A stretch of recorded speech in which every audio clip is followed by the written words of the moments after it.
Hey guys, welcome back to the channel. This is story about what if Naruto seal break during the wave mission part 1. Before I start, please do support for more amazing content and comments for part 2. Do consider to subscribe my channel and share my video to your friends and check out the description as well. Let's start the video. Naruto woke up to the sight of Sasuke standing before him, protecting him from the numerous Senbon that were now lodged in his body and neck. As Naruto rose, the Uchiha fell. Naruto met the air halfway and caught him. What happened? Naruto yelled. I don't know, my body just moved on its own. The Uchiha gasped through the pain. I hated you. Naruto remained silent as he realized Sasuke had taken a fatal blow for him. Don't lose to him, Naruto. I always thought that it would be Itachi that case. Sasuke stopped mid-word. His face relaxed, as did his body, which already started to become cooler.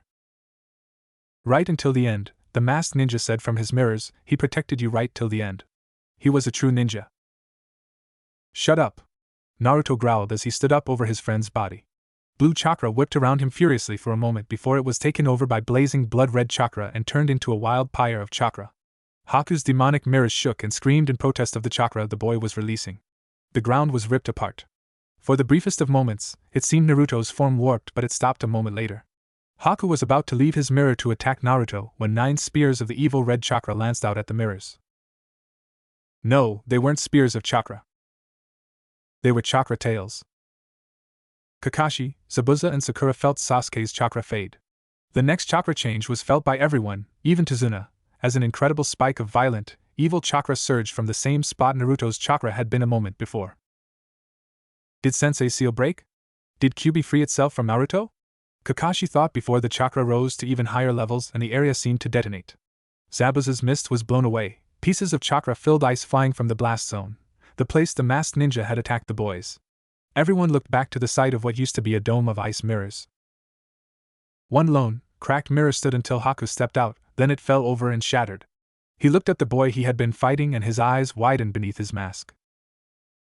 Naruto was indeed standing there still, but his once blonde hair had turned rust-red color and hung down below his waist. His short form was replaced by a taller, more slender body. His hands were thinner and more delicate, as was his neck, shoulders, arms and everything. His nails were long and sharp. When they saw his face, they realized their mistake. Her eyes were a beautiful shade of deep purple and the whiskers were gone. What? Haku gasped. Suddenly, Naruto vanished in a blur, only to reappear as he slammed his fist into Haku's face hard enough to send the boy flying backwards. The mask was destroyed and his arm were broken when Haku bounced off the ground and came to a stop. He was injured badly and was still alive, but he wouldn't be moving properly for a while. Kakashi's eyes widened at that display. That was Sensei's Hiraishin no Jutsu. Without the kunai or a seal, how? Even Zabuza was stunned into staying still. After seeing who it was behind the mask, Naruto growled and turned to Zabuza. He stomped over to the man as dreadful ki flared repeatedly at the swordsman like a hurricane on a small town. He fights for you. He would kill for you. He would die for you, Naruto said as he drew closer, and you treat him that way. Zabuza glared at the transformed genin, wondering why he felt like cowering in fear. Ninjas are weapons to be used by the Kage, the daimyo, their superiors and anyone who can pay the price for them. We are living tools that are thrown away after we are no longer useful, Zabuza stated as he pushed down the annoying fear within him. He is just a genin, he reasoned to himself. When Zabuza completed that thought, Naruto Hirashined and headbutted Zabuza in his stomach hard enough to make the missing nin stagger off balance. Before he could recover, a pair of kunai were slammed in both his arms, disabling them. He looked at Kakashi, the one who had done this to him. Sharingan Kakashi, you will. I guess it's finally time. Everyone present looked to see Gato had arrived and he wasn't alone. About 100 people, all thugs or bandits of some sort, were standing behind the crime lord. Gato? Our deal was that I killed the targets, Zabuza said as he felt the stab of suspicion enter his heart. Something didn't feel right. That deal was rubbish right from the start. I normally hire missing nin like you and the brat so you can weaken yourselves and the enemy ninja, then I wipe you all out with superior numbers, Gato explained. I call it getting skilled labor for free. Kakashi. It seems I no longer have any reason to continue fighting you, Zabuza said as he made his way over to Haku. Naruto appeared between them, her purple eyes flashing with anger. Out of the way, Zabuza ordered. No, Naruto growled. You are everything to him and you were about to toss him aside because he was beaten once. Once? You have no right to go near him again. You are everything to him. Only your opinion matters to him. Without you, he is nothing. Naruto Haku managed through the pain. No! I am telling this guy that he is no better than that bastard Gato! Naruto roared. Kid Zabuza mumbled. Shut the fuck up! I'm not through with you! Naruto yelled. Kid! Zabuza snapped.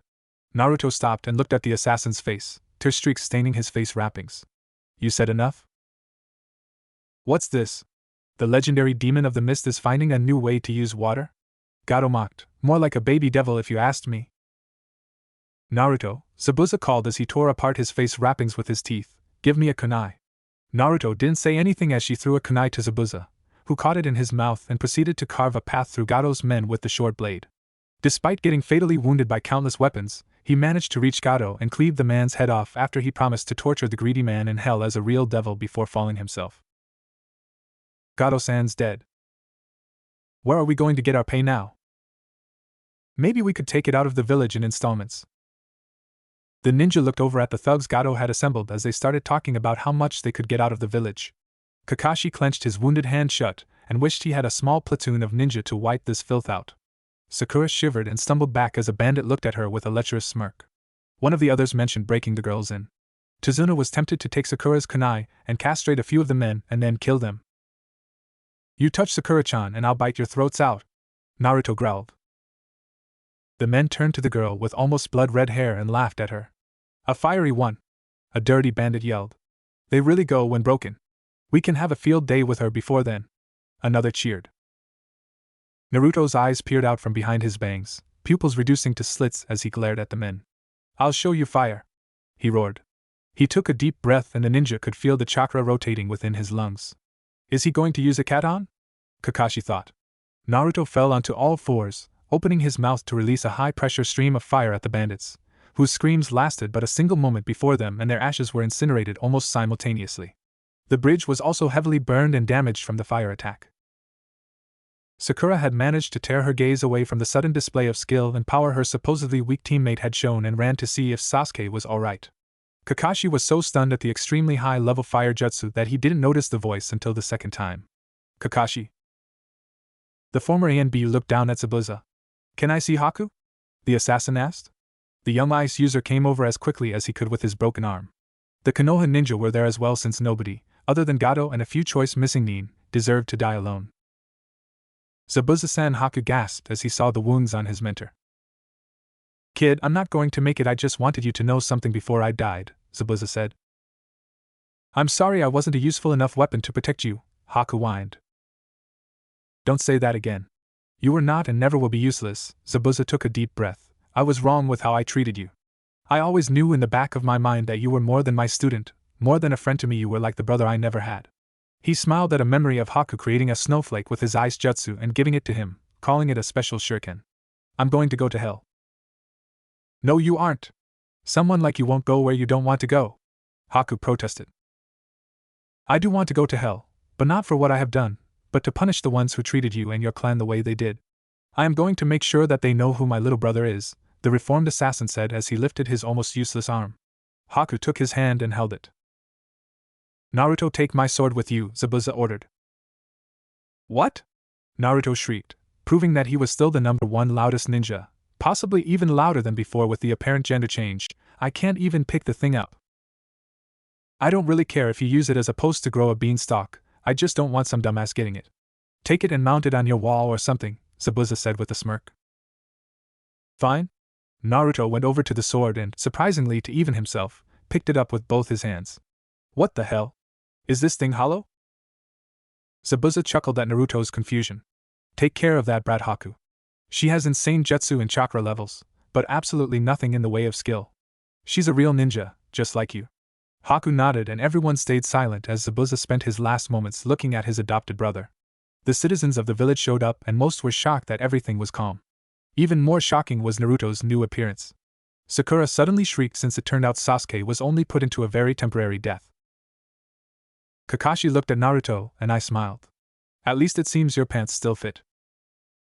Naruto scratched at the back of his head, not noticing he was now in female form. He got a nice dose of reality when his pants fell down, no longer finding proper support on his now slender hips. His jacket and boxers, thank Kami for elastics, covered everything important, but didn't guard against a light breeze as he squealed and put his hands down to help block against the wind. The sight of this caused a number of men to sport nosebleeds and or blushes, which resulted in them sleeping on the couch for a while. Kakashi was happy for his mask since it hid the light blush he had. The spectacle reminded him of a scene from Ika Ika Paradise, Volume 3. Chapter 7, page 43. Aion-chan was so naughty for that scene. It had taken a week for Sasuke's body to heal enough for him to hobble around quickly enough for them to leave, which was convenient since it took that long for the village to get the bridge finished with a very heavily reinforced workforce. It also took that long for Naruto a few days to get over being a girl. He had tried several times to cancel the oiroke, but it seemed it wasn't that perverted jutsu. Kakashi figured it was the fox's doing. He smiled behind his mask at the memory of when Naruto had first gone to the bathroom. Tsunami and Sakura rushing in to help the poor redhead out, who kept screaming about it being gone. Naruto ne! Inari shouted as tears threatened to flow down his face like mini waterfalls. He had adjusted quickly to Naruto being a girl. Naruto's face was an almost exact copy. You can cry if you want to, Inari. Inari smiled. You can too. It's okay for girls to cry. Naruto turned around quickly, her hair looking like a quick flit of dull flame for a moment. See you later. Instead of being cool, Naruto was bawling the same way Inari was. Are they twins? Sakura thought, then rushed over to Sasuke. Sasuke-kun, maybe I can help take care of you while you get better? Why don't you try something wondrously new for you instead, like training? The ever-arrogant Uchiha suggested before putting a bit of distance between himself and his fangirl. Naruto, now with a tighter belt, popped up next to her. Ignore him. Let's go and have ramen when we get back. He gave Sakura his trademark smile, female version. She rounded on Naruto in a flash. Not now, not ever. Whack. Naruto staggered back till he fell over from the shot to his nose, which released a steady stream of blood. Kakashi, recognizing a broken nose when he saw it, went to go fix it when the bleeding suddenly slowed. He confirmed that it had already healed.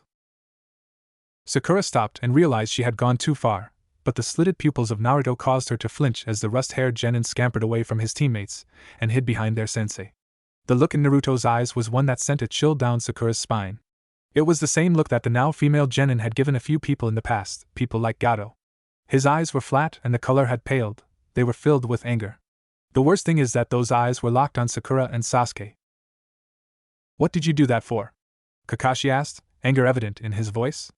The strikes to the back of Naruto's head had been acceptable since very little damage could have resulted from those light punches, but the punch to the nose could have killed the recently changed genin at the right angles, especially with Sakura's strength.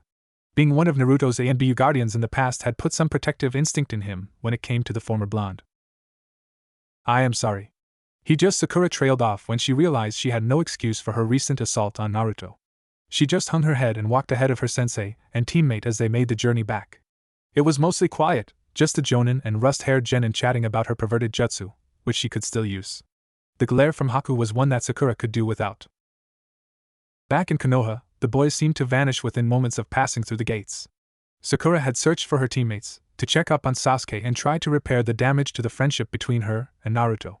Since both were missing, she went home. Hello honey, Haruno Kaori, Sakura's mother called from the kitchen. She popped out and smiled at her daughter. How are things with the Uchiha? Sakura sighed as she flopped onto the couch. He got hurt on our last mission and is even worse than before. Kaori sighed as well. If only boys would grow up as fast as girls, maybe then you could get his attention faster. Sakura thought for a few moments and then decided to say it. I broke Naruto's nose after the mission. She wasn't proud of it, but she wanted to hear her mother's opinion on the matter. She knew her father would have secretly scolded her for her actions towards Naruto, but he was on a year-long business trip and wouldn't be back for almost 8 months. Really? The woman asked. Sakura nodded. Not the best idea, but maybe it will wake him up from his fantasy a little quicker, the older woman said. Letting him become a ninja was not the best idea. I don't know why the Hokage allowed him to become a ninja. He is rude, untalented, loud and disliked by everyone for some reason. I guess the Hokage is just humoring the boy. Sakura shivered while remembering how some adults had told her Naruto was a no-good kid that wouldn't amount to anything. Worst of all, Sakura had believed it all. It isn't true though. If it weren't for Naruto, all of us, Kakashi-sensei, me, Tazuna-san, Tsunami-san, Inari-kun, the villagers and Sasuke-kun would all be dead. Kaori frowned to herself. It doesn't take a genius to guess who his father was. I mean really, just draw 6 lines on the Yandame's picture and that is Naruto in the future, What was the Hokage thinking? If IWA catches wind of Naruto, they'll attack us again to kill him. The boy should be protected or given special training to defend himself, not what those teachers taught him at the academy. I wish I knew why everyone hated him. Could it be that they still fear IWA? Unknown area. Sasuke couldn't believe the garbage that the man had just tried to feed him. Naruto had defeated the masked boy Haku, helped stop Zabuza, then burned a small army of bandits and raiders down with a single katan. You're wrong, Sasuke insisted. I am sorry, but it is true, Sasuke-kun, the one-eyed counselor, Shimura Danzo stated. My own spies witnessed the feat. It also appears that his gender has temporarily flipped. His gender flipped? Sasuke asked. We aren't sure about how, but he had assumed a female form with rust-colored hair before doing this. Danzo was cheering in his mind, knowing Sasuke would force himself towards Sharingan faster to surpass the Kyuubi.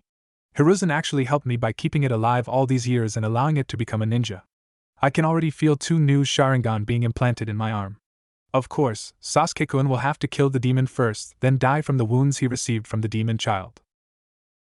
Sasuke remembered seeing Naruto as a girl, but assumed the fool had been trying to see how long his insane chakra reserves could hold his idiotic jutsu. He remembered how Kakashi and an Anbu had taken Naruto off to the Hokage's tower right after returning to Konoha. Why go so far for a dobe? Hokage's tower. Excuse me? Naruto asked as he sat in a chair facing the Hokage. In the next chair was Kakashi, and his one visible eye was open to the limit, and his face was almost as pale as his hair. Hiruzen sighed and lit up his pipe. You are not really Uzumaki Naruto. He was still born on that night 13 years ago. You were adopted into the Uzumaki clan and raised as him to protect you from various dangers. The now nameless Kunoichi shot up, her purple eyes wide with confusion and anger. Who the hell am I then? Hiruzen looked at the safeties in the room, making sure all were properly in place and functioning. This is the greatest secret in Konoha, the only one to be listed as an SSS class secret. SSS class? Kakashi asked. He had never heard of such a thing. S-class secrets are known by council members, Hokage, some civilians and ninja. They are punishable by visiting a Biki for a few hours and the desire to not want to speak of the secret again. SS-class secrets are known to the Hokage, council members and select ninja, unless the people were involved in the original incident. It is punishable by death to speak openly of the secret. A SSS-class secret is known only by me and anyone who I believe needs to know of it. If another person knew of it and spoke, they would die after spending a very, very long time in a very small cell with soundproofing, chakra seals etched all over their bodies, a silencing seal on their throat, no light and horrible food, Hiruzen explained. Kakashi gulped, noting that a quick death was preferable to the slow, silent rot that had just been described. What is the secret? Hiruzen released a humorless chuckle. The villagers already know it, sort of. They called our young lady here the Kyuubi or the Kyuubi's child. If only they knew how right they were. The Kunoichi's tilted head told the old man she was drawing a blank. Not the most uncommon occurrence. You are the Kyuubi. The girl stared in shock at the old man she considered a grandfather. The story was shocking. So the fourth son died before childbirth, and when Kyuubi, my mother, escaped from his wife, she gave birth to me. Hiruzen nodded. And Kyuubi, while under the control of an unknown party, resisted repeatedly until the person killed her by pushing her strained body too hard. The unknown man had also threatened to kill her daughter to try and persuade the fox to give in, Kakashi continued. Hiruzen nodded. The Kunoichi swallowed hard. Before she, the fourth, and his wife died, they had me, Kyuubi's surviving child, put on the Uzumaki and Namake's clan registers, and a seal was placed on me so nobody would know I was a demon's child and a girl. Hiruzen nodded. Not entirely accurate, but close enough. What isn't accurate? Kakashi asked. Fox demons can release a charm aura. The seal on your stomach was stopping it from working as well as disguising your gender. Young kitsune are not able to control it, and it runs rampant until they gain control over it or reach adulthood. For a young female, her aura can have a negative effect, especially when the person under the spell harbors deep hatred for her, Hiruzen said as he looked away. What negative effect? The Kunoichi asked. Hiruzen tried to find a way to avoid it, but he continued on. Rape and brutal murder, sometimes not in that exact order. Kakashi suddenly wanted to burn his first edition, and hopefully signed in the future, copy of Ika Ika Violence due to one semi-violent love scene in it. The Kunoichi looked like she was about to throw up and then faint in it. It took a little while for the girl to recover from the mental images. What's my name? She asked. Hiruzen pulled out a birth certificate and handed it to the girl, who ignored the blood on it that wasn't for the blood seals. Last name, Uzumaki Namikaze. Middle name, Kyuubi. First name, Naruto. Birth date, October 10th, 2245 ARS. Parents, Kyuubi no Yoko. Adoptive parents, Namikaze Minato, Uzumaki Kushina. Godparents, Jiraiya. The kunoichi, Naruto, felt a little strange with such a long name. Is that really my name? Hiruzen nodded. It has been shortened, for numerous reasons, to Uzumaki Naruto K, with your middle name being an initial for obvious reasons. Naruto raised an eyebrow. Why not Namikaze? Probably because of the war with IWA, Kakashi explained. Sensei really gave them a thrashing and they have wanted revenge on the Namikaze family ever since. If they knew he had a child, they would do their absolute best to string you up over their gate by your guts as a trophy. His face became a little grim. We also can't count on the villagers, council, and many ninja in case a war broke out over your life. They are all too willing to get rid of you, and a war would be the perfect excuse. Only two things were on Naruko's mind right now, and she gave them voice. Can I go home to sleep, then go to Ichiraku's in the morning? I told the old man and Ayame that I would be by after my mission. Hiruzen smiled. Of course. Maybe I can go along too. I could pick up Irika as well since we haven't been able to sit down to a meal together for a little while. You also need some real clothes. I figure I might be able to influence the prices a little if your appearance doesn't fool them. Naruto smiled happily at the thought of eating with her family. She was ushered out by Kakashi so she could sleep for the night.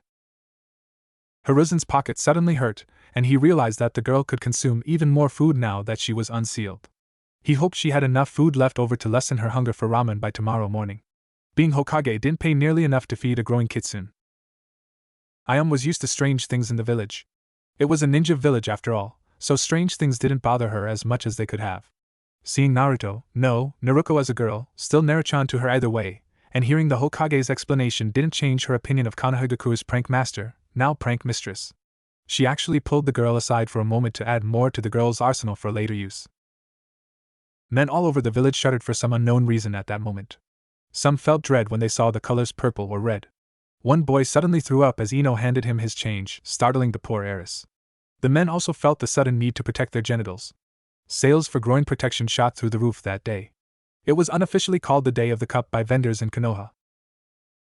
Ayame's father, Tuchi, had been even smoother with the transition than his daughter had been, saying that Naruto would make a good wife for Sakura rather than a good husband, making the poor girl blush hard.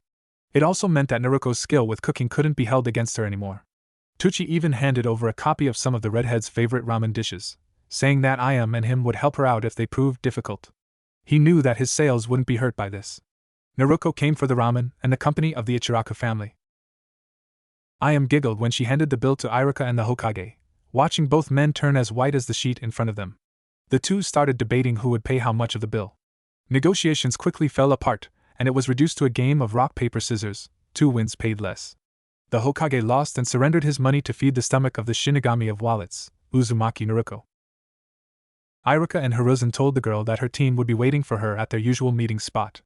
Naruto had commented on not having to hurry since Kakashi was late enough for 20 ninja, getting everyone who knew the silver-haired man well to laugh. Team 7's meeting spot, 15 minutes later. Sakura and Sasuke had given up looking for the meteor that would destroy the world about 10 minutes ago.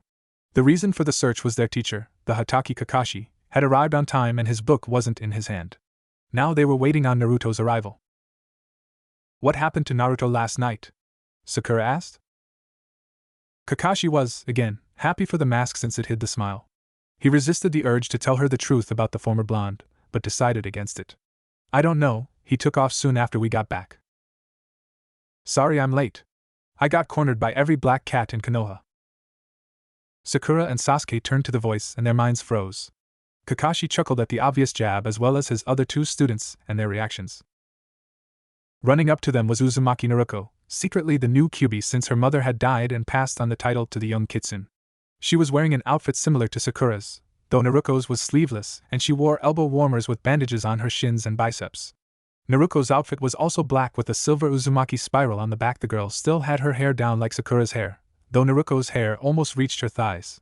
Sakura also noted a bit more curve to this new girl than she had, meaning she was an enemy. It didn't help that the girl was slim too. "Who are you?" was Sakura and Sasuke's first question. Naruto smiled. "You knew me as Uzumaki Naruto, but in reality, I am Uzumaki Naruto. I was disguising myself as a boy so that nobody would do anything bad to me for all my pranks," she explained in her usual loud fashion. Gigi decided I was strong enough now to drop the henge and assume my true identity. Kakashi smiled at the easily told lie. Much of the young kitsun's life was a lie. The smiles were, more often than not, fake and plastered on to hide the pain. All in all, Naruto would make a fine kunoichi if the council ever got off his back about the Uchiha the Jonin and cleared his throat to get their attention. The Chunin exams are coming up and I nominated Team 7 to join them. Sakura and Naruto were shocked. Kakashi noted Sasuke's smirk. He felt unnerved, but he would have to teach the heir personally later. He knew he would have to focus on Sasuke to make the council less suspicious of him, but he also had to help out Naruto and Sakura. He knew the right people to call to help them. First things first. Take these and decide if you want to join. He handed each genin a form to enter the exam. If you do decide to join the exam, go to the academy with these filled out in a few minutes. He shined away. Nothing is stopping me from getting stronger, Sasuke muttered loud enough to be heard. Sakura wished she could say that she felt ready. She looked at the form and saw the deadline was 1:30 p.m. "Sensei Yubaka. We only have an hour till the deadline," she yelled after her sensei. "I'm joining and passing," Naruto announced as loudly as possible, making Sakura's last outburst a weak shout in comparison. "Shut up." Team 7 turned to see Team 10, Yamanaka Ino leading the pack as Akimichi Choji munched on chips and Naro Shikamaru mentally repeated troublesome blonde because it was too troublesome to mutter over and over again. "Where did your old noise box go? Where did you find this new and improved one?" Ino asked, talking about the old Naruto. "Right here. Uzumaki Naruto, formerly Uzumaki Naruto," Naruto shouted back. "Drop the henge Naruto," Choji said without slowing down. "It isn't funny unless some pervert is knocked back by their sick thoughts." Back at the academy, Irika sneezed. Across Konoha, Ebisu tripped. In the Hokage Tower, Hiruzen accidentally stamped his finger while rejecting yet another stupid request involving Naruto. Naruto's smile widened. "It's not a henge. The old me was the henge. Oiroke was just for kicks." Ino got annoyed with what her team thought was a prolonged joke, and she stepped forward. Asuma arrived at the worst possible time. "Just drop the joke, dead last." Ino's voice went to its volume limit as she placed her hands on Naruto's chest, and her mind started reeling. Asuma looked away and put a hand to his nose, hoping Kurenai wasn't around. Ino's mind was not working right. Some nerves between her hands and her brain must be broken. The reason she thought this was because Naruto may or may not have the same skills as in the academy. The idiot she had always thought was a boy was indeed a girl, since Ino had, secretly, developed and was using a technique that pierced henge with a touch, and according to Ino's quick hand measurements, read, groping, Naruto was definitely not dead last in terms of size. More like she was pretty close to Hinata. "I knew," Naruto moaned, not knowing what the feeling coursing through her body was. It felt really nice though. She felt really hot, especially in her chest, neck and face. Ino fainted into Naruto's somewhat bountiful chest because of the moan as well as the handful of breast in each of her hands. Naruto's heavy blush, panting, and was that lust in her eyes? None of that helped Ino too much. Naruto caught her before she fell to the ground. Choji's bag hit the dirt and his chips were blown away in the wind, completely forgotten by the Akimichi as he watched the two girls and what happened between them. His mind filled with images that would make Kakashi and a certain white-haired Sannin proud. Shikamaru just sighed and left. Sasuke followed the lazy genius.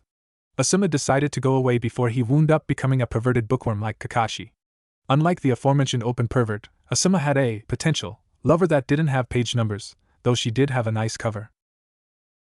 Naruto looked down at the fallen heiress and shrugged before picking her up bridal style, her face still a little red. "Let's go turn these in," she said as she indicated the forms and the fainted girl. "Shouldn't we take Ino Pig home?" Sakura asked. "I'm sure the pigsty misses her." Naruto shook her head. "Shikamaru had a form, meaning Team 10 is also in the exams. Let's go and ace this exam." She rushed off. Sakura looked down at the form in her hand and saw the slight tremor. She didn't feel ready for this. She grabbed her hand and stopped the tremor. Sasuke-kun would be there to help her out. So would Naruto. Academy exam room. When Sakura arrived, Kakashi congratulated her and the rest of Team 7, saying only a full team could enter this year. They entered while Naruto carried Ino in the same way she had been carrying her the whole time.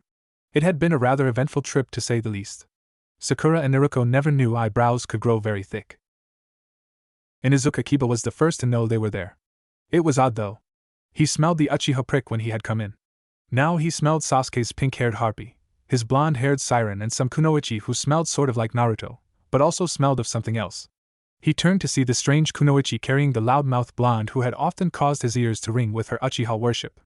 Looks like Naruto got kicked off the team and replaced.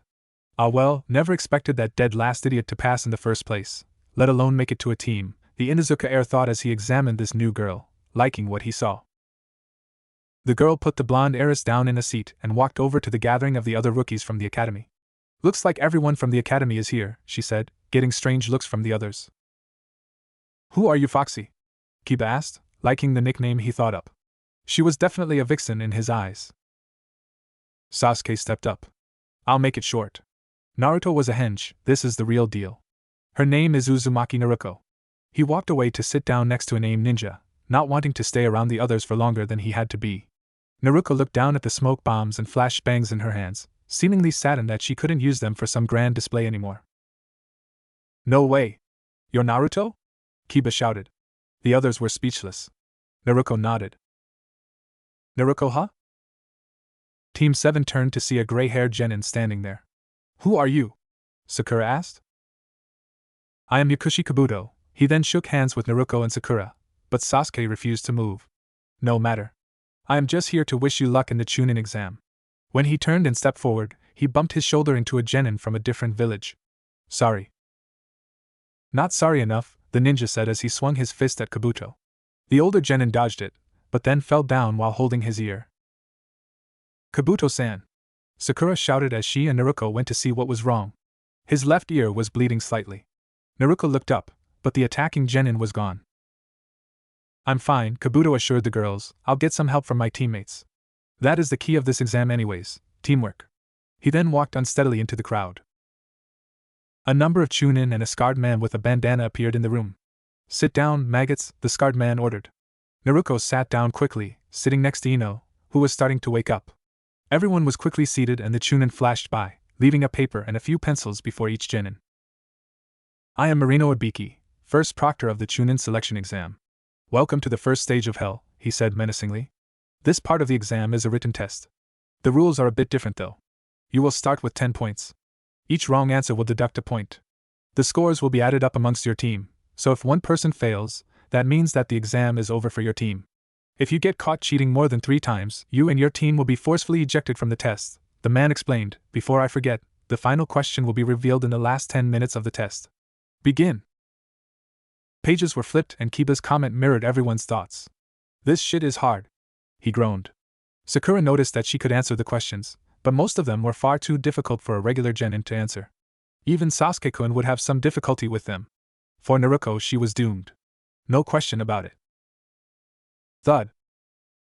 The guy next to Sasuke shot up as a kunai slammed into his paper, cutting the pencil and nearly taking the youth's fingers with it. What the hell? He shouted at the Chunin who had thrown the knife. You got caught cheating 4 times. Take your team, get out and try again next time, the man ordered. The whole team left. Got caught 4 times, Sasuke wondered. He had answered what he could, which was a question on kunai passing each other after being thrown. He then noticed something. A ninja was using a small katan to release barely visible wisps of smoke. A quick look back showed a genin looking at the smoke through some kind of eyepiece and a mirror, then writing something down. Sasuke noticed more subtle forms of cheating around him, as well as some blatantly obvious ones, and it clicked. This test is not a test to determine our knowledge, but to see if we can skillfully acquire knowledge through information gathering. That explains the cheating tolerance and the difficult questions. He looked around till he found a person who looked completely at ease as he did his test. Incomplete Sharingan came to life and Sasuke was a boy possessed as he copied the movements perfectly. Naruko. Even a dope like you can realize what the purpose of this test is. Let's hope that the skills that allow you to sneak by and bu to deface the monument are enough to let you cheat well enough to pass. Naruko was screwed. Royally screwed. Hokage level screwed. She had never been one for the tough lessons. Her best studying at those times had been examining the back of her eyelids and dreaming of dates with Sakura-chan. Worst of all, she had these new abilities that she had been noticing and didn't really know how to use. Gigi had explained a few of her abilities, such as causing tsunamis with her tails, spitting fire and enhanced senses that made the Inuzuka clan look like amateurs. The ability that was best for the young vixen's future as a ninja was her ability to sense lies and deceit, basically negative emotions. That ability let her know that a number of people in this exam were lying, pretending to be taking it. They were most likely Chunin who were meant to be the targets of skillful information-gathering skills. What bothered her was that Ibiki was lying too. Why did these conclusions mean nothing? Naruko's abilities to gather information were zero. She hadn't had enough time to work out her hearing to distinguish how the pencil was moving, and she doubted she would have been able to cut out the sound of other pencils anyways. Her sight was good, but it wasn't like she had Sharingan. Her sense of smell would be useless even if Kiba wasn't flooding the place with the scent of dogs. While she was on that subject, she wondered if he even knew what a bath was. Him and Akamaru smelled pretty bad. Strangely, Akamaru smelled cleaner than Kiba. That was disturbing since Kiba gave the dog his baths. She looked at the clock and noticed that about 30 minutes were left. She started panicking and looked around in fear, fully expecting Sakura to beat her into the next century for failing. She suddenly felt a little woozy for a moment, then shook her head to get rid of the feeling. I've got to at least try. Or skillfully answer at random, she yelled at herself. She looked down at her current foe, and her jaw dropped. The entire page was filled out with what Naruko assumed were the right answers. A quick look at the clock showed 11 minutes left. She looked around for the source of her completed test and lost time. Time's up. Drop the pencils, Ibiki yelled. Before I give you the question, I must warn you that the test you just completed means nothing as of now. What? Naruko shouted, the windows actually vibrating from the force of her voice. Later, the Hokage would tell her to try to keep chakra out of her vocal cords while shouting because she could turn a simple shout into a powerful blast of chakra-enhanced noise. A full-on scream would probably be able to put a considerable dent in the Hokage monument if left unchecked. Ibiki shook his head lightly to lessen the ringing in his ears. Like I said, the first 9 questions mean nothing.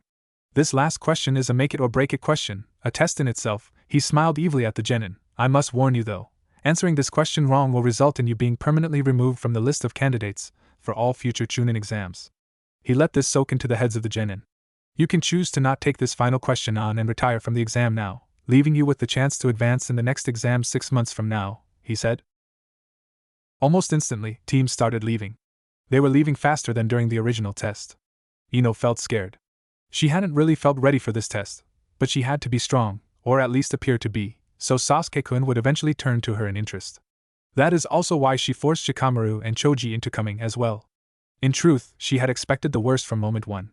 They were weak and everyone knew it. Team 10 was designed for stealth, sneak attacks and information gathering.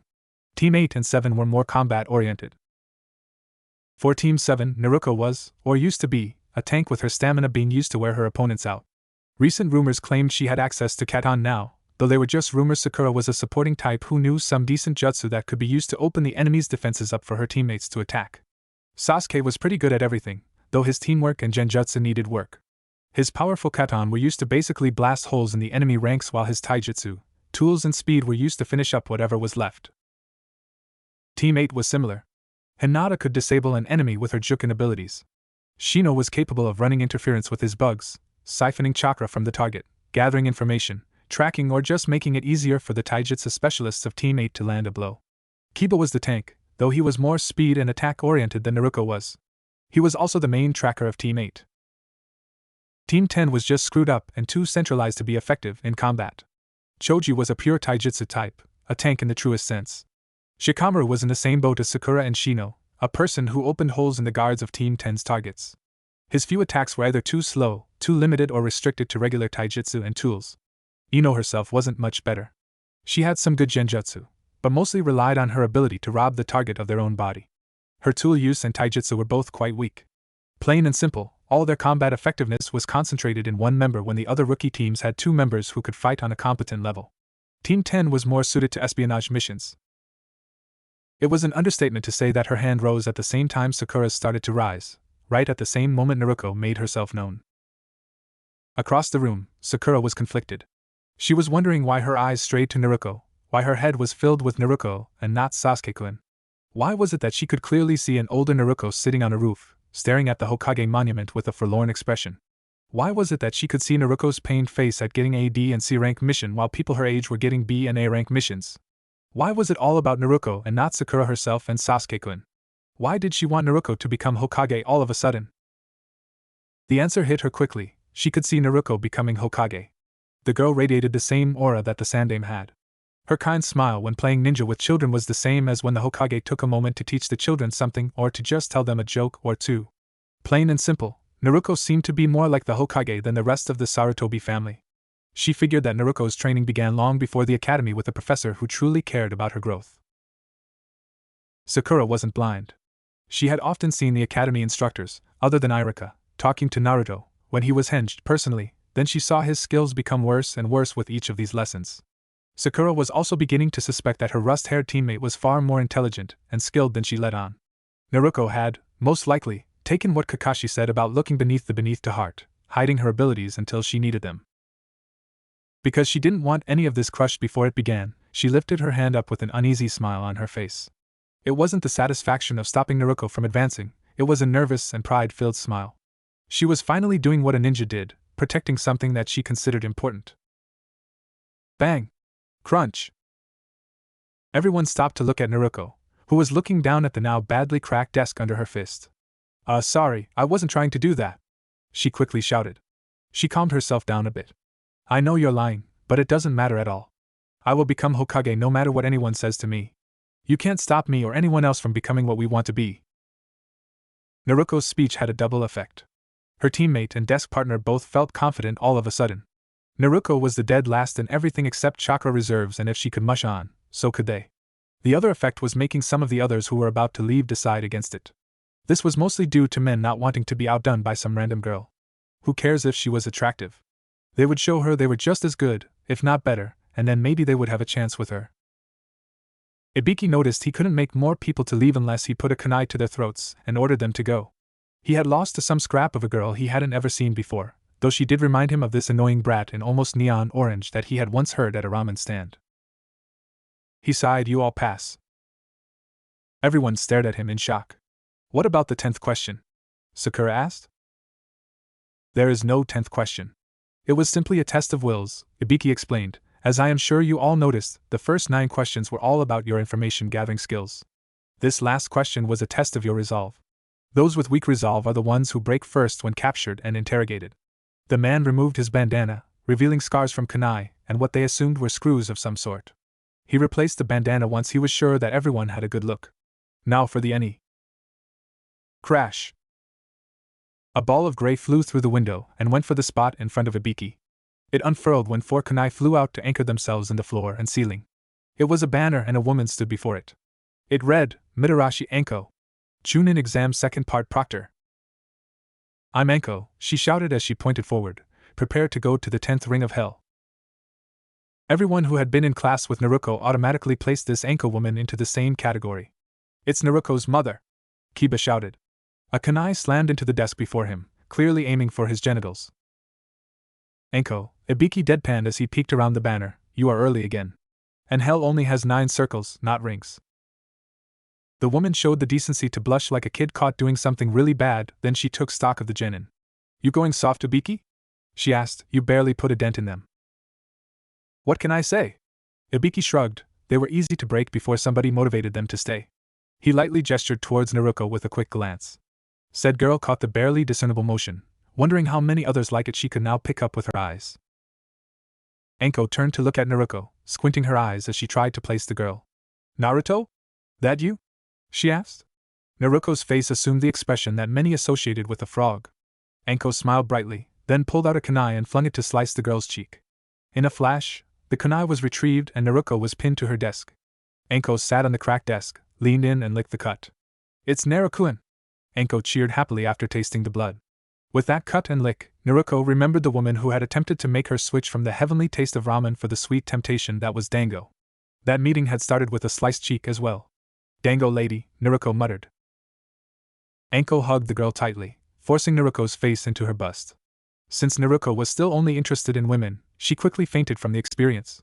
I killed his innocence," Anko said. "I'll take this one to the next part of the exam. Send the others when it is time." She took Naruto and jumped out a different window, shattering it too. Sensei?" Sakura tried. Ibiki looked at her. "Where is the next exam part being held?" she asked.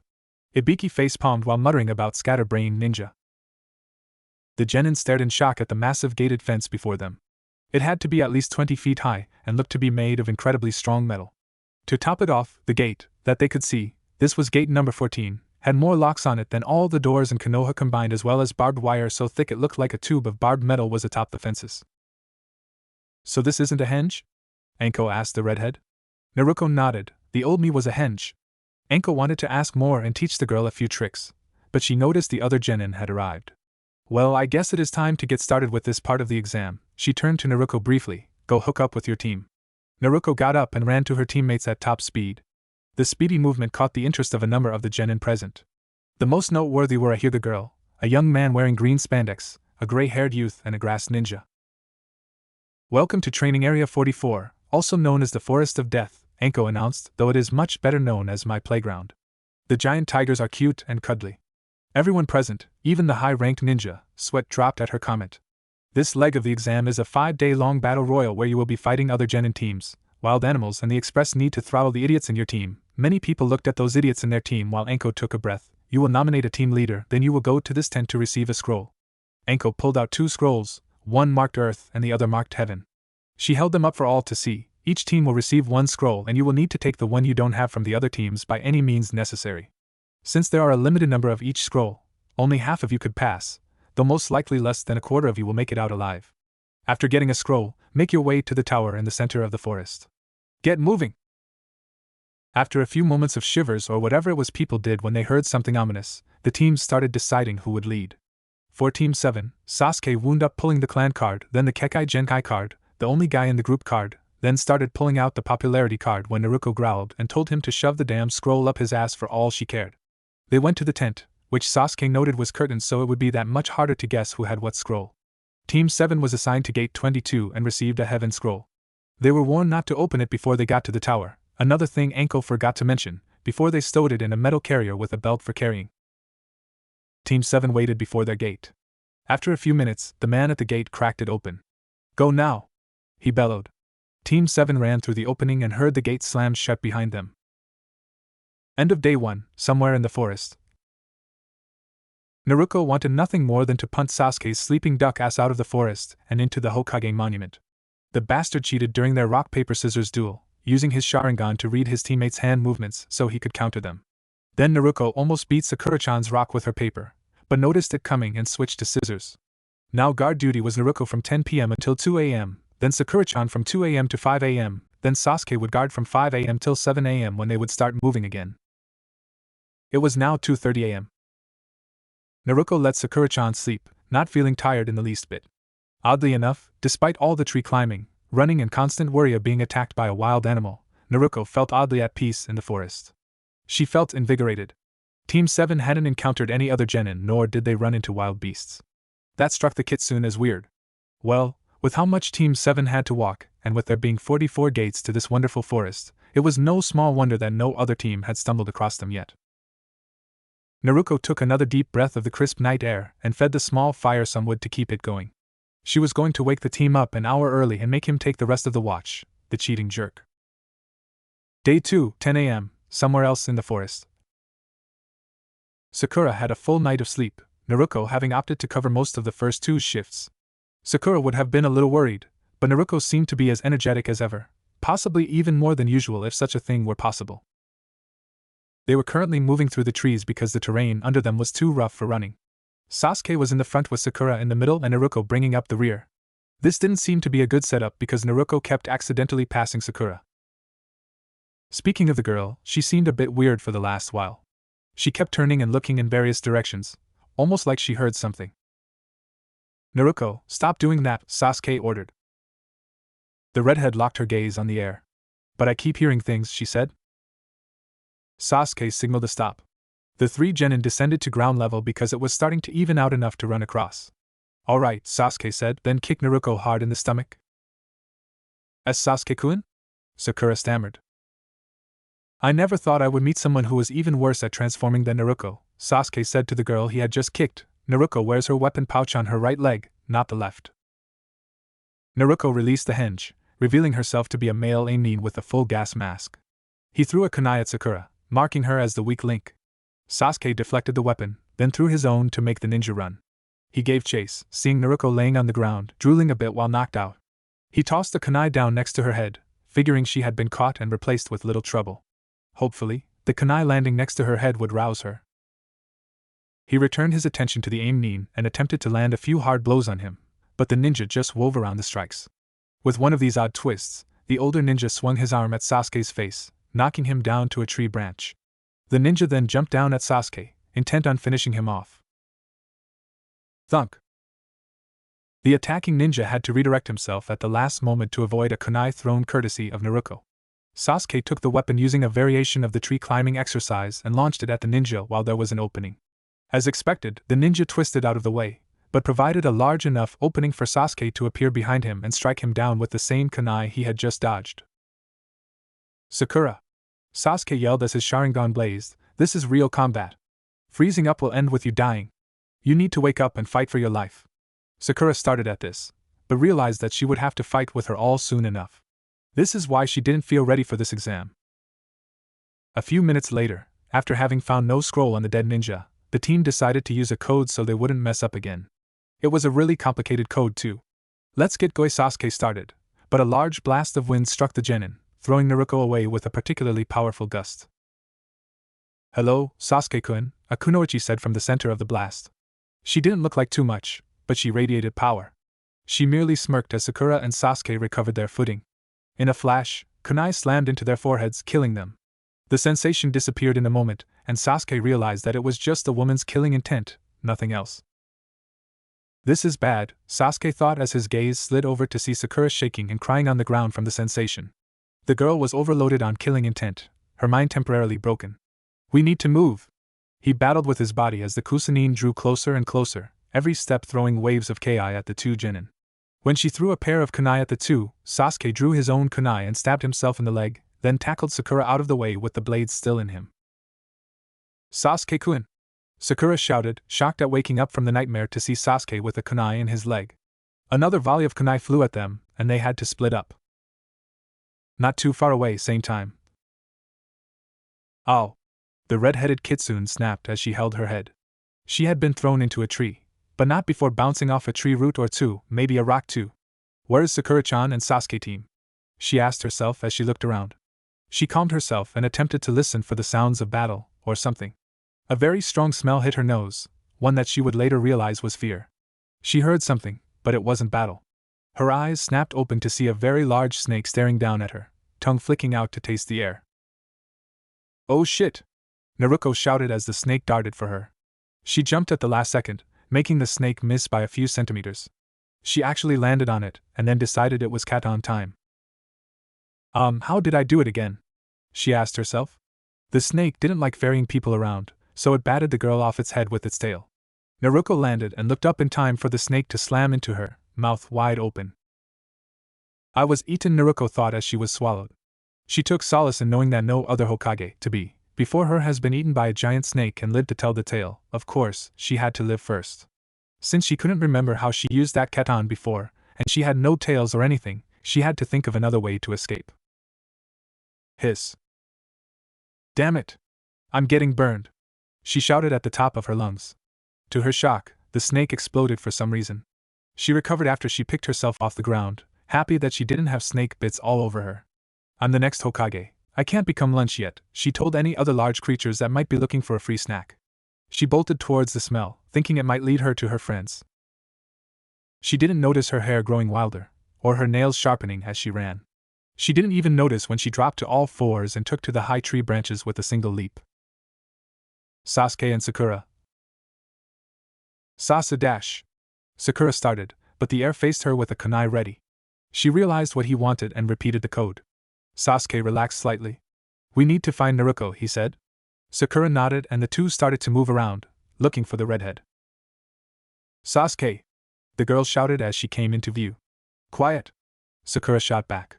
Naruto scratched the back of her head. "Sorry, Sakura." In a flash, Sakura knocked Naruto back and held a kunai to her throat as Sasuke also pointed his kunai to her heart. Naruto looked shocked for a moment, then started to chuckle in a creepy tone. "How did you know it wasn't me?" she asked as the henge dispelled to reveal the grass ninja. "Naruto always calls me Sakura-chan," the pinkette informed the dark-haired woman. "Such a stupid mistake," the Kusanin said before blowing the genin away with another gust of wind. Luckily, they were blown away together this time. When they landed, Sakura noticed that Sasuke was bleeding badly. "Sasuke-kun!" she shouted, only to be stopped from continuing when Sasuke placed his hand over her mouth. She noticed his expression, one she hadn't seen since Wave. Sasuke was panicking. For Sasuke-kun to panic like this, that woman must be very dangerous. Sakura then noticed a large snake slide between them as it eyed Sasuke's head. Sakura tried. Good thing Sasuke decided to reinforce the need to remain quiet by turning to look at her. This allowed him to see the snake attempt to bite his head off. He released Sakura and jumped away from the serpent as it grew larger. It followed him and he launched kunai and shuriken into its head, killing it. He landed in the branches while the snake's body fell to the ground. He was catching his breath when it tore open and the kusanin rose out of the wound. "Kukukuku," she chuckled, "very good, Sasuke-kun. Now let us talk for a moment." She pulled out an earth scroll. "You want my earth scroll?" She opened her mouth and her tongue wrapped around the scroll, then she swallowed it. "Let's battle for the scroll then." She pulled the skin away from her eyes slightly as her face seemed to become more masculine and older for a moment, with our lives as the prize. Another snake flew at Sasuke, this one being the woman as her lower body became a snake's tail. She wound up the tree in a flash and struck at Sasuke with two kunai, much like a snake would bite a bird. Sasuke jumped out of the way, throwing kunai at the woman. She wove around the weapons as she sped at Sasuke. Sasuke went for another kunai, but found no more as the woman closed in. 3 kunai slammed into the branch in front of the woman, forcing her to change direction and go to another tree. "Sorry, Sasuke," Naruto said from her branch, "I forgot that code right away." Sakura had never been so happy to see Naruto, and Sasuke looked relieved as well. But it didn't mean much. Naruto had not been able to reproduce that katana of hers and she hadn't gotten much better after releasing her henge. You would think that using henge heavily for at least 8 or so years would give her some awesome chakra control, but it didn't do jack for her. Sasuke sighed to himself and removed the scroll and its case from his shoulder. He placed it on the branch. "We yield to you," he said as he backed off. The kunoichi chuckled. "Very good, Sasuke-kun. The prey knows that presenting something more valuable will appease the predator." She went to get it, but another kunai landed in front of her as Naruto landed in front of Sasuke and grabbed the scroll. "Nara dash!" Sasuke shouted, but Naruto punched him in the face. Surprisingly, Sasuke flew back into the tree they were on. "Shut up, you imposter!" she shouted. "I don't remember the code, but I know a coward like you can never be Sasuke." Sasuke snapped back up. "You don't understand anything. We need to hand over the scroll or she will kill us." Slap! Sasuke was staggering back from Naruto. "You idiot! What makes you think she will be happy with the scroll?" Naruto shouted back. The kusanin chuckled. "Why would you go spoiling my fun like that, little girl?"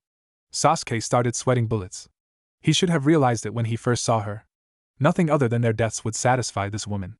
"I don't know who you are, but I would bet that you are her daughter with that monstrous strength," the kusanin mused. "Who?" Naruto shouted suddenly. "Who could be my mother?" She wanted to see how much this woman knew. "Senju Tsunade," the kusanin stated, "it is the only explanation for that chakra-enhanced power you possess." She then finished her summoning. A snake larger than the one Naruto had killed reared back to attack Sasuke. The air was still frozen from the realization that the only way they would leave this forest was in body bags, that was if they ever left. He saw the snake, but his body was too numb to move out of the way. Just before it struck, Naruto appeared and stopped it with her bare hands and back. "What's the matter, scaredy cat?" she asked. Before Sasuke could answer, the kusanin's long tongue wrapped around her left wrist and both ankles, then pulled her up to the kunoichi as the snake dispersed. Orochimaru was furious. Who was this girl? None of Kabuto's information told him about her. When the hell had that old woman gone and had a kid? By the looks of the redhead, it had to be about 13 years ago. None of that made sense though, since he had been keeping tabs on her for a while just in case he needed her. Then again, she might hide a pregnancy and her debts would have forced her to send her kid away. What was most troubling was that Sasuke was supposed to be in a team with that demon brat. He had heard something happened to him in Wave. Could he have been killed there? Orochimaru rethought how the seal worked, figuring that only a proper unsealing would result in the demon breaking free. Now he had to deal with this annoying little kunoichi. No matter, he would just tear her open from stem to sternum and drop her useless carcass. He would do the same to that annoying little girl with pink hair as well. All he needed from this team was Sasuke. "Time to get rid of you," Orochimaru hissed as he pulled open her battle dress and prepared to slice her wide open. To his shock, he saw the remains of a seal on her stomach, a seal he had wanted to study for a while. "That is the 8 trigram seal." But how? He thought for a few moments, then realized that this redhead was the demon child. He chuckled to himself, figuring that the two had fused somehow. Suddenly, the girl was valuable. She had incredible chakra. Maybe he could use her? Without the fox in her, she would be that much easier to take over, providing that she survived the cursed seal of heaven. He extended his neck and bit her, instantly feeling her tense up and then faint as the foreign chakra started coursing through her body. It had been difficult, requiring much more chakra than normal, but he still had more than enough chakra to create a seal for Sasuke. Sakura watched in horror, and the woman's neck stretched and bit Naruto's neck. She saw the redhead get tossed away. "Naruto!" Sakura shouted as she threw a kunai to save the girl from falling. What she saw when Naruto was caught up on the tree was something she would have to talk to her about later. A cry of pain made her look up again and see Sasuke with that woman biting down on his neck too. The arrow was also tossed aside, but Sakura caught him before he hit the ground. The Kusanine hissed in an amused way. "What did you do to Naruto and Sasuke-kun?" Sakura shouted. She watched as the woman destroyed their scroll. "Nothing much, just gave them a mark that will remove the scales from their eyes," the black-haired woman said. "Both are too powerful for this tiny village. It can't handle people of their level." Her eyes leveled on Sakura, who noted the eyes were now gold with slits, just like a snake's eyes. "They will both come looking for me because I can give them what this village can't ever give them." She sank into the tree and was gone. Sakura looked down at Sasuke, seeing the black chakra rising from where he had been bitten. "Naruto!" She wailed, then saw Naruto's bite was also emitting black smoke and she was twitching in pain. Sakura had managed to move both of her teammates to a tree that had been lifted up by another one's roots, creating a small den of sorts. She had both lying down, wet cloths on their heads. Both had a fever and kept jerking and twitching in pain. They seemed to be having fever-driven nightmares, Sasuke mentioning his parents, and someone named Itachi a few times, Naruto begging people to leave her alone and to stop hurting her. Sakura found it odd that she preferred listening to Naruto. Sakura had long since figured the two were reliving past memories, so who would have hurt the girl so much that she would beg them to stop? "You know," Sakura said, having nothing better to do than to talk to the redhead, "you better not be going after Sasuke-kun or else I'm going to beat the crap out of you. You may have taken his first kiss, but everything else is mine." Seeing that both were fine for a while, Sakura went and started setting traps so she could keep an eye on her teammates, with relative calm. Afterwards she returned and continued talking to the redhead, keeping herself awake. Day 3, 8 a.m. Sakura was exhausted. She had very little stamina to begin with, so this was just plain self-inflicted torture. She lifted her gaze and saw a squirrel headed towards them. She threw a kunai to scare it away. She looked at her teammates, watching that creepy black chakra rising from Sasuke's neck. Naruto's had long since turned a dark, stormy blue color. She wondered what that chakra was. Even the tiny wisps of it felt oppressive. She wrung out Sasuke's cloth and replaced it after soaking it again. Well, what do we have here?" Sakura looked up to see 3 people, 2 boys and a girl. The girl looked normal enough, actually kind of plain. One of the boys wore an overcoat and bandages all over his face, only revealing one eye. The other boy was wearing fairly normal clothes, though he used a face protector to hold his hair back. All their headbands identified them as Otonin. "What do you want?" Sakura asked as she prepared a shuriken. "We are here to kill that Uchiha and redhead," the one wearing the headgear snapped as he stepped forward. "Zaka! Stop!" the mummy man ordered. "There is a trap in front of you." Zaka looked down and lifted up the camouflage over the trap. "What the hell, this is just sad." The kunoichi laughed slightly as she looked at the trap. Did a civilian do this? She looked around, noticing the other ones easily. So pathetic. "Don't let your guard down, kin," Mummy Man warned. "There may be very well hidden traps amongst the obvious ones. Remember double traps." Zaku didn't listen and started moving forward through the gaps. "This bitch is too weak, Dosu," Zaku said as he neared the tree. "This is too easy." Dosu twitched. "Zaku! Down!" he shouted. "Why?" "Konoha Senpu!" A spinning whirlwind of green appeared and slammed into Zaku, sending him flying back to his team. The whirlwind stopped and became a boy with bowl-cut black hair, extremely thick eyebrows. He was wearing a green spandex outfit with orange leg warmers. Rock Lee, Konoha's beautiful green wild beast, arrives to help Harino Sakura, Konoha's most beautiful flower, he stated, the last part accompanied by a wink and a kiss being blown in Sakura's direction. She dodged the flying kiss. "I will protect you and then we will go on a youthful date," they declared. Sakura silently screamed "No." "Pay attention," Dosa said as he appeared before Lee, arm pulled back for a punch. Lee dodged the attack, but suddenly spat up blood. Dosa seemed satisfied until Lee kicked him into the air.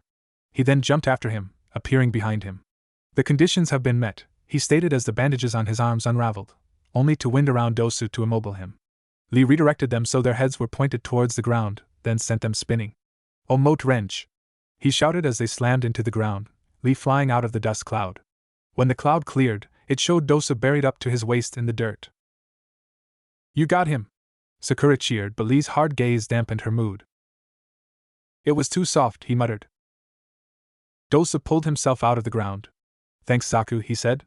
Sakura and Lee's gazes trailed to the aforementioned genin, who had somehow lifted the ground after placing his hands on it.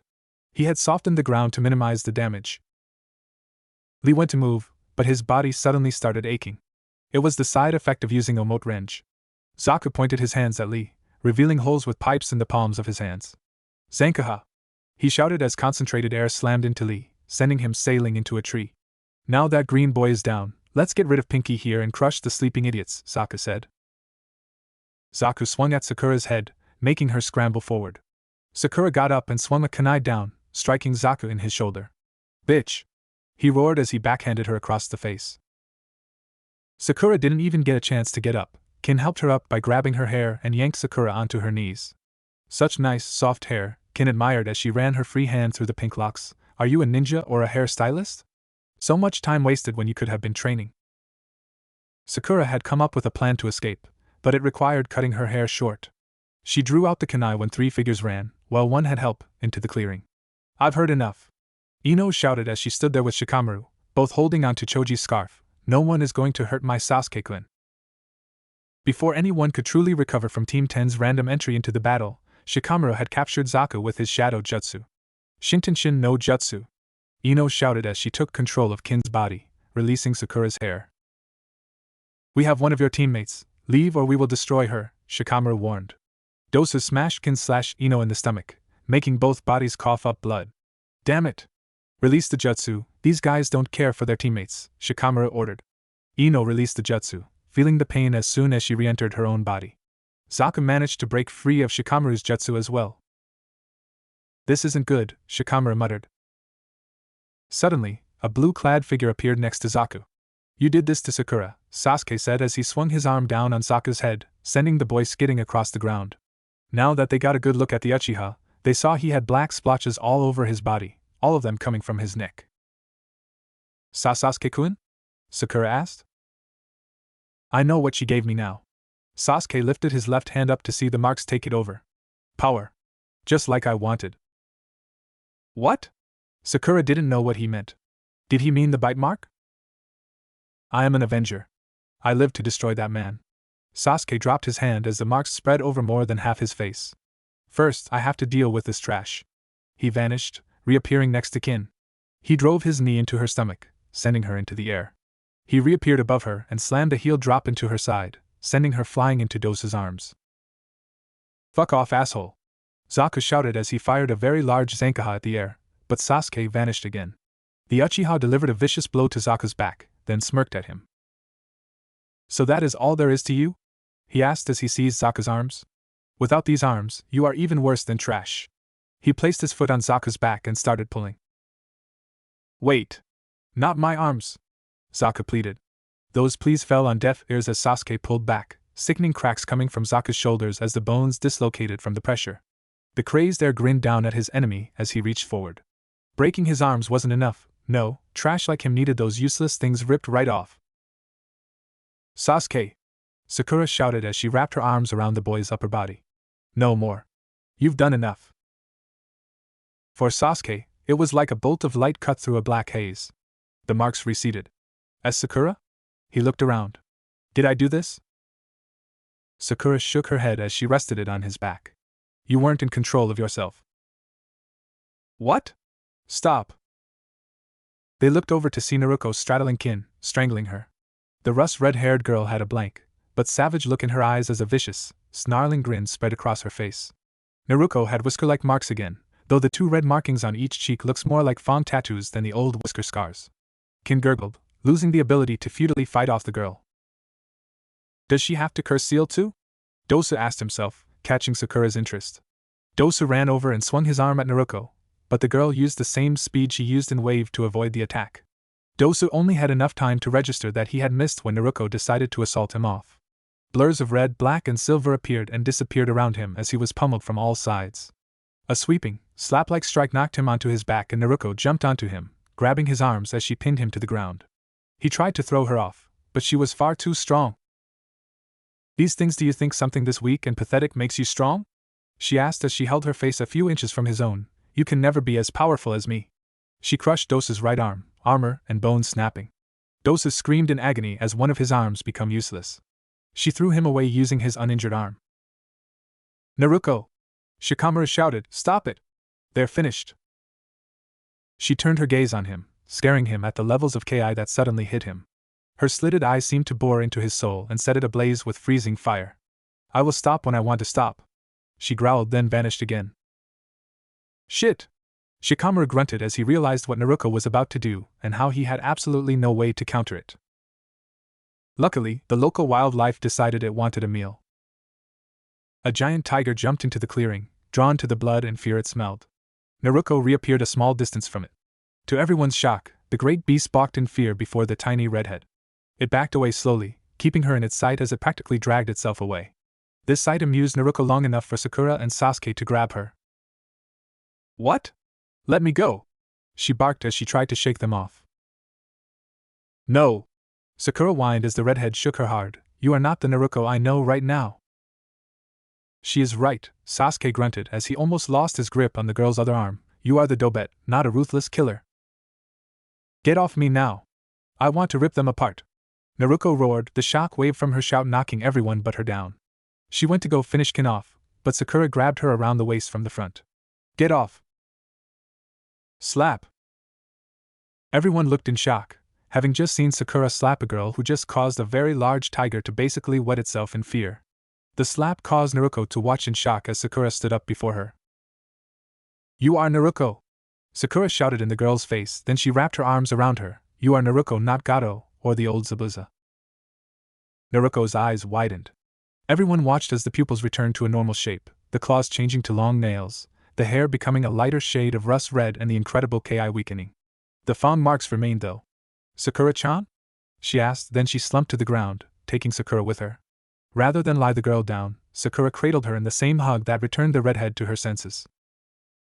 "We have no hope of defeating Sasuke or Naruto," Dosu said, getting everyone's attention. "I give you this in hope that it will satisfy you in place of our lives."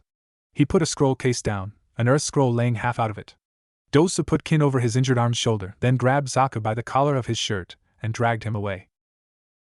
After about 20 minutes of rest, in which Team 9 showed up and took Lee away for field treatment, Sasuke and Naruto recovered from whatever episode they had suffered. Naruto, upon awakening, almost knocked herself out again when she noticed she was in Sakura's lap. She had literally shot up, a stream of apologies falling out of her mouth as she flung herself at a large stone. Sakura had giggled as she warned Naruto about the stone, which Naruto turned to look at it time to bang her forehead protector off it. She was definitely back to normal. Well, Shikamaru said that was all weird even by Naruto, I mean Naruto's standards, which are extremely high. We should go before it gets more troublesome around here. Team 10 made their exit. "What happened while I was out?" Naruto asked. "You don't remember?" Sakura asked. She had also asked Sasuke if he remembered. He claimed he could, but it was hazy and it felt like he hadn't been in control of himself. "I remember," she said in shame, "but I was talking about this." She held out her hands, showing the now clean and well-manicured nails. They even had pale red paint on them. "They weren't like this before, oh no. Did I hurt somebody else?" Sakura bonked her on the head. "That was Enopig. She said something about your nails being an insult to women, then cleaned, cut and painted them while you were out." She looked at her own rough nails, wondering if she needed a bit of a cut. "Enough girl talk. I didn't sign up for it. Besides, we have more important things to worry about," Sasuke said. "I didn't sign up for it either," Naruto shouted, "and how do you know what girl talk is? I still don't know what it is and I'm a girl." Sakura wanted to hear of Sasuke's worry. "Is this about the scrolls?" Sasuke nodded. "Our original scroll is gone and we got this scroll from Team Dosu." He held up the earth scroll. "We need to get a heaven scroll and then head for the tower. And because she burned our scroll up, that means there is one less team going through." Sakura wished she had been able to save the scroll. With their old scroll and Team Dosa's scroll, they would have been able to head for the tower. It might be worse than that, Sasuke said. For all we know, more than one scroll has been destroyed. He let the two girls process this before he spoke again. We should make a camp and rest. Sakura agreed right away. She was exhausted after staying up all night and then fighting. Naruto silently agreed, either of her teammates noticing her wince as she moved. Day 4, 3 p.m. Sakura was fishing for something to eat that wouldn't eat them back while Naruto was contemplating something. Sasuke had gone scouting and gathering, saying fish wasn't enough to replenish their strength. Zayip. Sakura looked over just as Naruto was about to remove her dress. She saw what bothered her from before and grabbed the girl, holding her tightly. SSS Sakura-chan. Naruto stammered as she turned bright red. I need to talk to you about that. Sakura was blushing now, sending the wrong signals to Naruto. What is it? Naruto asked with more than a little hope in her voice. Could Sakura be talking about what Naruto was thinking about? She discreetly pinched herself, thinking that the last 2 days had been a dream. It wasn't a dream. She looked down at the pink-haired girl. You can't keep that up. Sakura's blush started traveling down her neck, then she pointed to Naruto's chest, going CC commando. Naruto looked down at her chest, wondering what Sakura meant. What was missing? A shirt? Suddenly, she remembered that time when she had been crawling around in the air ducts at school, attempting to sneak into the teacher's lounge to set up a prank. The ducts had disagreed with the extra weight and broke, dumping the then boy into a classroom. When she managed to look up, she remembered a very pissed-off Ino standing there, fists ready for a beatdown. She remembered that all the girls had been in their underwear with Ino and Hinata wearing something on their chests none of the others were wearing. What was that called again? Kakashi-sensei had mentioned it once when trying to teach Naruto about women using his Ika novels. Oh yeah. It was a bra. Naruto felt like she was half idiot, half moron now. Girls were supposed to wear 2 pieces of underwear. She had made the awkward transition to girls' underwear, just tight underwear that didn't cover nearly as much as boys' underwear, with some trouble. It kept going where it wasn't supposed to. She had been so nervous that she didn't realize the shopkeeper was trying to help her out with a full set. Naruto didn't want to do that again, so she had to find a way to avoid going back. My idea! Sakura-chan. Can you lend me yours? Sakura's blush came back with a vengeance, making her neck and face the same color as her dress. And no! She shouted/stuttered as she turned away quickly. Naruto felt bad. Maybe girls didn't share underwear, even when they wore the same size and brand. As Shikamaru said, girls are troublesome. Sakura was blushing hard, but it was embarrassment that fueled this blush. She couldn't admit it. She couldn't and wouldn't share her underwear with Naruto because she dreaded hearing the redheads say that they were too tight, especially the bra. Naruto had to at least be a B cup while Sakura was an A cup. She would have to round up Ino later to take the redhead to a store to get what she needed. Hey, Sakura-chan! Naruto called over, having done up her dress again. What? Sakura turned to see the redhead holding their earth scroll up. How are we going to get another scroll? Naruto asked. There's less than a day left. Sakura started thinking. It was true that at least one heaven scroll had been destroyed. For all they knew, all the scroll pairs had been gathered and they were just wasting their time. I have an idea. Naruto dumped a ton of scrolls on the ground. I always carry lots of scrolls with me, lots of them blank. All we need to do is make one of them look like a heaven scroll. Sakura thought it was brilliant, but then it hit her. We don't know what is written in the scrolls. Naruto frowned. She had thought it was like the first test, where just having the scroll meant it was a pass. She never thought that something was actually written inside. Then we just write what we need on the inside. Sakura sighed. It is most likely some kind of complicated ninja code. Then we open this earth scroll and figure out what is probably on the heaven scroll. Naruto was getting more and more annoyed now. Sakura thought for a few moments.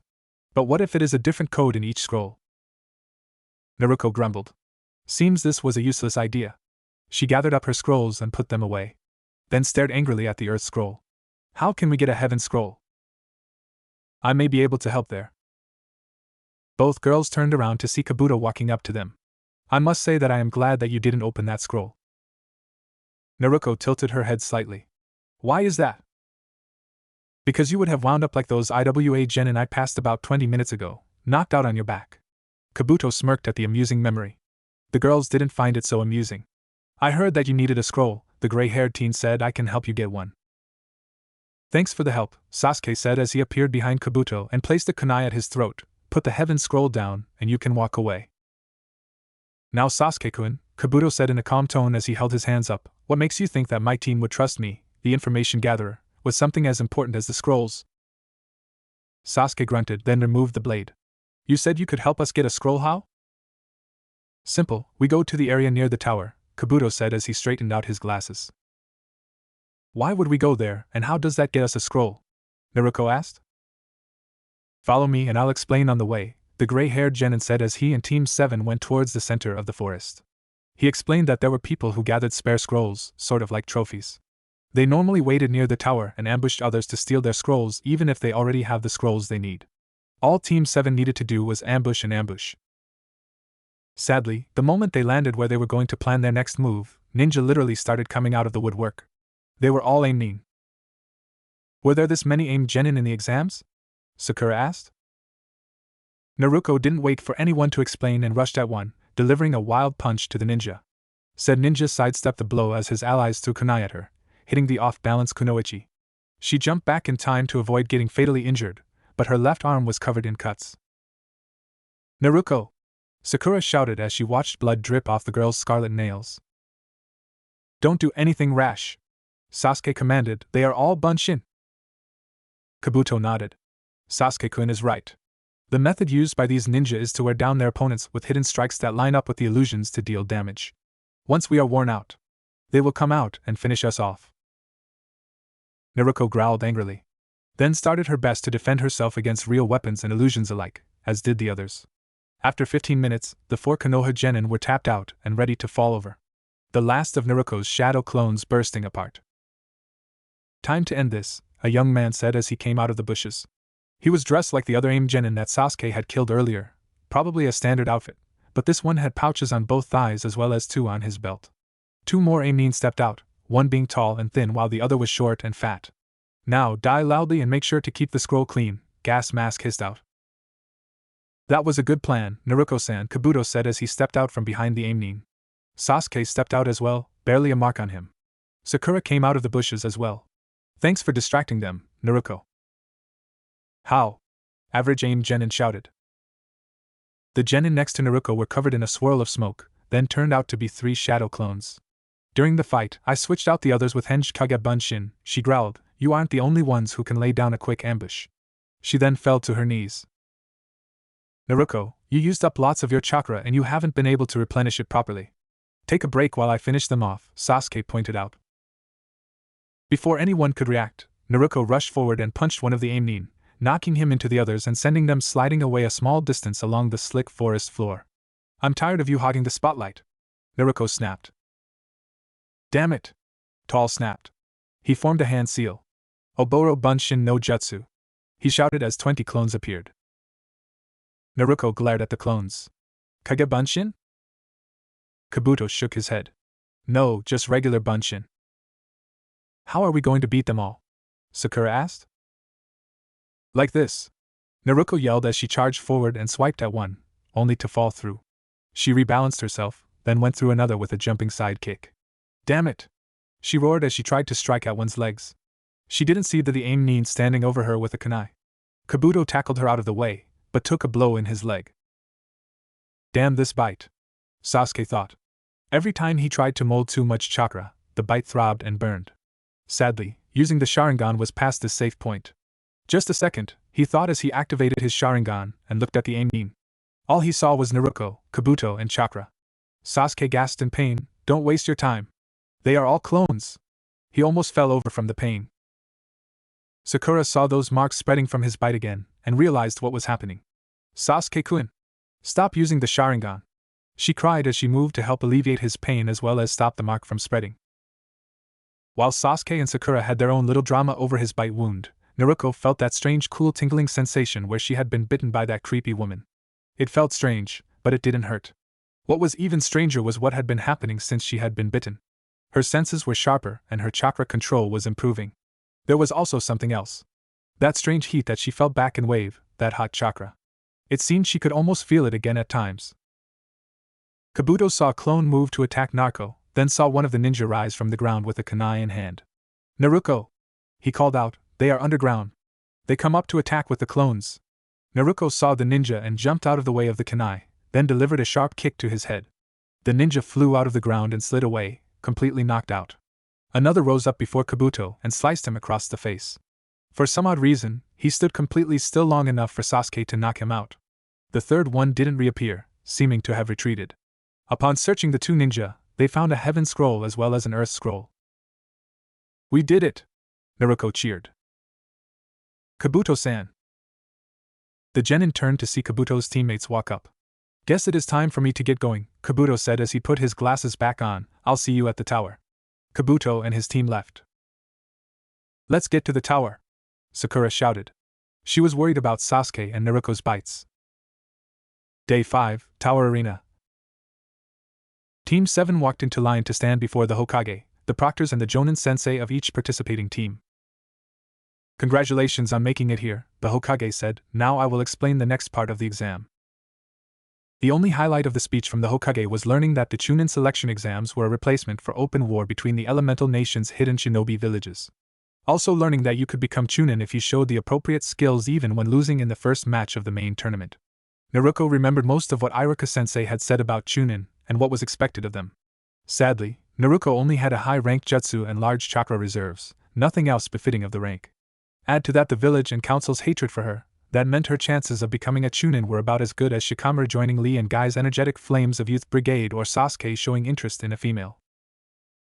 Before the Hokage could continue, a man shined in front of the genin. "Hokage-sama, if I may," the man said before being caught up in a coughing fit. The Hokage nodded. "I am Gecko Hate, proctor for the third and final stage of the Chunin selection exams." He stopped to cough a few times. "We will be holding a short preliminary tournament here and now." "What?" Kiba barked. "Why?" Hate looked upwards, as if a cloud was about to prescribe him something for that cough of his. "The first two parts of the exam were, probably, too easy. Quite simply, there are too many examinees left, so we need to cut your numbers down slightly." "Why?" Sakura asked. "Because we can't have a long, drawn-out tournament," Hate explained. "It would be tedious to the visiting daimyo, kage and various civilians here to see the tournament." He waited for a few moments. "If there is anyone who feels that they cannot continue, you may forfeit. It is now every ninja for themselves, so you don't need to worry about your team." "Shows how much you know about my team," Shikamaru thought as he imagined how Ino would yell if he walked out of the room. "I quit," Kabuto said. "Why?" Naruto asked. Kabuto smiled at her kindly. "The damage I took from that Otonin in the first test as well as the wounds I received from the Aimnin are taking a lot out of me. I wouldn't last a single round, so I'll quit while I can still raise my arm." He then spoke with his team, one of them sounding very angry about Kabuto forfeiting. After Hate confirmed his name and removed him from the list, he continued waiting. Sasuke flinched as the mark started to throb. Sakura had taken a good look at it while they were coming into the tower, and told him that it sort of looked like his Sharingan, but it had 3 tomo as opposed to Sasuke's incomplete Sharingan with its 2 tomo. It also didn't have a ring. "Sasuke-kun," Sakura mumbled, "you should quit and have Kakashi-sensei or someone look at that mark." "No," he stated firmly. But I'm worried about you. You haven't been the same since you got it, and it obviously hurts," she said. He grabbed her wrist too tightly. "Stay out of my business." He then winced slightly. "I am not here to be promoted to Chunin or anything. I am an Avenger. This is a test to see if I have grown stronger at all since I became a genin." He looked around as he clutched the mark on his neck. "There are a lot of strong ninja here. I need to see where I place among them, if I place amongst them at all." Naruto growled and grabbed his arm, making him release Sakura. "You pig-headed idiot. Sakura-chan is worried about you and all you care about is a good fight. You are really starting to pee." Sasuke looked dead in her eyes. "You are one of those strong ninja I want to fight." He then smirked. "Ever since Wave, I realized that in missions, just like Jutsu, you only shine when it gets really difficult. You are probably the only person in the world who completed an A-rank mission without cowering behind your Jonin sensei." Sasuke remembered that he had been shaking like a leaf and ready to run when Naruto, still hinged at the time, charged Zabuza and came up with a plan to free Kakashi. Had it been anyone other than Naruto in her place, Team 7 would be dead in that clearing while Wave was slowly picked apart by that vulture-like bastard Gato. Hate realized that nobody else was going to quit. "Now that we have covered that, we will announce the first match." He pointed to an electronic board. "The names of the 2 people for this match will be seen there, the rest will have to wait in the stands." The board flashed on. Its displays saying, Uchiha Sasuke vs Akata Yoroi. Everyone filed out of the battleground. Kakashi stopped and said something to Sasuke before he left. The fight seemed quite one-sided at first, Sasuke dominating Kabuto's teammate. It wasn't until Sasuke locked up Yoroi's arm that things changed. All Yoroi did was grab him, and Sasuke released him. It wasn't until this happened again that Naruto figured that the masked ninja was doing something to Sasuke while grabbing him. Sasuke put some distance between himself and Yoroi, then stayed there. Naruto was getting annoyed. Sasuke wasn't some weak loser. He was Sakura's favorite person and a superior ninja, at least he was in Sakura's eyes anyways. Naruto would admit that he was strong, but his strength wasn't all in his Sharingan. "What the hell are you doing?" she shouted. "Stop dragging your feet and kick his ass." Hearing Naruto of all people telling him to hurry up got Sasuke moving again. He remembered something, or at least all of it that he had seen Kakashi use once. Yoroi ran forward, that strange chakra draining ability most likely on. Sasuke wouldn't activate his Sharingan. That stupid seal on his neck would just make it hurt too much to do anything but lose. He could lose to this nobody, this chakra mosquito. He needed to at least fight Lee and Naruto. Right when it seemed Sasuke was trapped, he ducked down and drove a hard straight kick into Yoroi's jaw, sending the masked ninja upwards. He then jumped after him, fitting into the larger Genin's shadow completely. "I don't know what comes next, but this is my version," Sasuke stated. Right as he began to move, the cursed seal on his neck started acting up again. It made no sense since Sasuke wasn't using any chakra. Then it hit him, it also reacted to lack of chakra. So now he couldn't use his Sharingan or use too many jutsu. Just great. The burning was messing everything up. He couldn't move and he knew that the technique would fall apart if he didn't get moving. Memories of his experiences with his team, recent and old, as well as all the people he had recently met flashed through his mind. He needed to get past this. The burning receded as the seal was forced back. The assembled ninja watched as Sasuke forced the seal back, one ninja astonished that Sasuke didn't rely on the seal. The Uchiha then swung a kick at Yoroi's hip, which was too light to be any use. He then chained a second strike on a spot slightly higher up, then another one. It finally hit everyone what he was doing just before the final blow landed. He was using his kicks to position himself for the real attack. Sasuke spun to deliver a very fast and hard heel drop to Yoroi's chest. Sure, Rindan," he shouted as the final blow smashed his opponent into the ground hard. Sasuke recoiled from the attack and felt pain shooting through his whole body. Clearly, he was limited in how much he could use that technique. He fell back, too tired and hurt to support his own weight. "Good work," Kakashi said as he used his leg to support Sasuke. "Now let's go take care of that cursed seal." He then shined away before the medics could even arrive. Once Yoroi was removed from the arena, the next match was announced. It was that Zakugai and Shino. The Aburame told Zaku to forfeit, but the arrogant teen didn't listen. In the end, Zaku blew one of his own arms off using his air cannons after Shino commanded his bugs to block them up. With Zaku being a one-trick horse, one arm blown clean off and the other with a gaping hole in it, all Shino had to do was strike him once, and it was over. The next fight was about to be announced when Team 7's resident open pervert reappeared with his classic, "Yo! Kakashi-sensei!" Sakura exclaimed, "How is Sasuke-kun?" "He's fine and resting," the Jonin said, not mentioning his run-in with Orochimaru or the fact that both Naruto and Sasuke had A and B guards near them while in Konoha. Of course, Naruto's A and B guards were hand-picked by the Hokage while Sasuke just had a few that Kakashi had managed to find on his way here. His news calmed the pink-haired girl down. The next fight was announced. It was that Tsunanin dressed up in cat pajamas, Kankuro, against Kabuto's other teammate, Misumi. The fight looked to be another quick one because of Misumi's ability to stretch his body like rubber, but just when it seemed he won by breaking Kankuro's neck, it turned out that he was a doll and the real Kankuro was the bundle. Kankuro ended the match by breaking every bone in Misumi's body other than his neck and skull. "Hey!" Naruto shouted, "Isn't that cheating?" Kakashi shook his head. "It is a tool, not another person. He obviously is one of Suna's puppeteer ninja. Think of that puppet like Kiba's puppy or Shino's bugs." Naruto grumbled. She watched as the badly wounded ninja was taken away.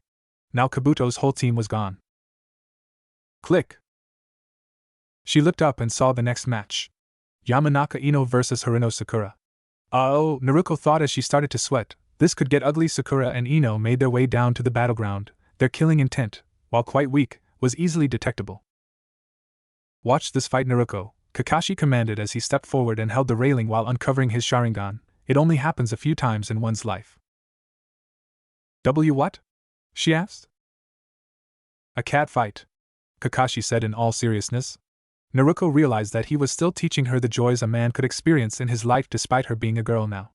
Ah, whatever. Naruto still thought like a guy. I wonder what it would be like with mud, she thought, then banged her head into the rail lightly. I'm going to wind up like Kakashi-sensei. When they got into position, Sakura took off her forehead protector, shocking everyone. The two then exchanged heated words, almost all of them relating to Sasuke.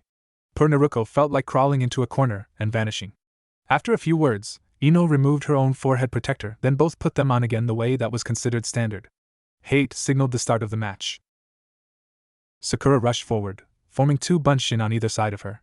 Just when Ino looked like she was going to ignore the bunshin, since they couldn't do anything, Sakura used the tree climbing exercise to boost her speed, allowing her to deliver a heavy punch to Ino's face. After Kakashi explained Sakura's perfect chakra control, and putting Naruto into a slightly deeper depression by saying Sakura was better than her, the girls charged at each other again. Both stopped the other's punch with their free hand. They jumped back and both threw shuriken, only to have them hit each other. Without warning, Sakura pulled out a kunai and sliced her long hair off, letting it blow away in the wind as she dropped the kunai. It was getting in the way, she stated before going after Ino again. Both girls struck each other and both were knocked quite a distance from each other. They started yelling at each other again, Sakura ending the exchange by insulting Ino's skills and long hair. Ino became enraged and responded by mimicking Sakura's earlier action and sliced her ponytail off with a kunai. Ino threw her hair in between them. Ino then started the process of using her family jutsu. Kakashi-sensei, isn't Ino's jutsu too slow to be used in battle? Naruto asked. Kakashi held his chin. I don't know too much about it, but I do believe it is not a technique one can use too easily in battle. Sakura also pointed out the weakness to her former friend's jutsu, its lack of speed. Ino kept going with it though. Sakura went to move. Ino initiated the jutsu and both girls stopped after Sakura moved a foot over. It seemed that Ino had screwed up, but Ino revealed that she had used her discarded hair as a bastardized ninja wire. With Sakura trapped, Ino restarted her jutsu. Shintenshin no jutsu, Ino said as her body slumped to the ground. Sakura chuckled a bit. Proctor, she called to the coughing man, catching his attention. I, Haruno Sakura, MFO. Naruto knew what was happening, and she would not allow it to happen. What the hell is wrong with you, Sakura-chan? Don't let that Sasuke baka beat you. Ino looked over at Naruto, mild annoyance on her face. Like I was saying, IFO. To make that idiot worry about me, I'm not that weak. What? Ino thought. Sakura's consciousness should be shut down right now. Sakura, or at least an image like her, appeared and shoved Ino aside. What are you doing in here, Ino pig? The image, which had Inner Sakura written on its forehead, yelled as it grew larger and grabbed Ino. This is my head. No pork allowed. Get out. Seeing that she didn't have the chakra to subdue another Sakura, she cancelled the jutsu and returned to her own body. T2 consciousnesses? Ino asked, what is the matter with you? Nothing, Sakura panted, just a survival mechanism. Both girls knew they were tapped out. They would end it with a single strike. Both ran forwards and punched the other over the head hard enough to knock their forehead protectors off. When both girls hit the ground, Hate just looked at them and announced a draw. Their respective Jonin-sensei picked them up and returned to the gallery. Naruto was told to not worry about the girls and go watch the next match. This time, the Suna Kunoichi, Temari, was facing off against Lee's teammate, Tenten. Right after the fight started, it became completely one-sided. Temari either blocked or blew away Tenten's numerous weapons with wind. She became bored eventually and tossed the younger girl into the air with a small tornado, then held her fan out so Tenten landed on it back first. Winner, Temari!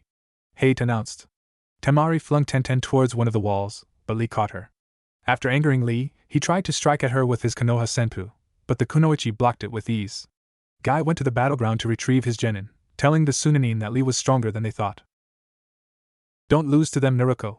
Sakura shouted, having recovered during the Temari/Tenten slaughter. As Sakura-chan? Naruto asked, a little scared, did Ino hit your head too hard?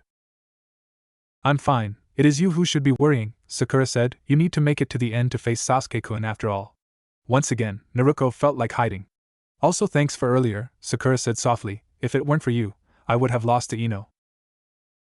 Naruto merely stared at her. You got a point there. Sakura wanted to smash Naruto for that. Here she was being nice to her, and the redhead goes and makes her angry again. The next fight was the Oto Kunoichi, Kin, versus Konoha's resident slacker prince, Shikamaru. The fight was unimpressive.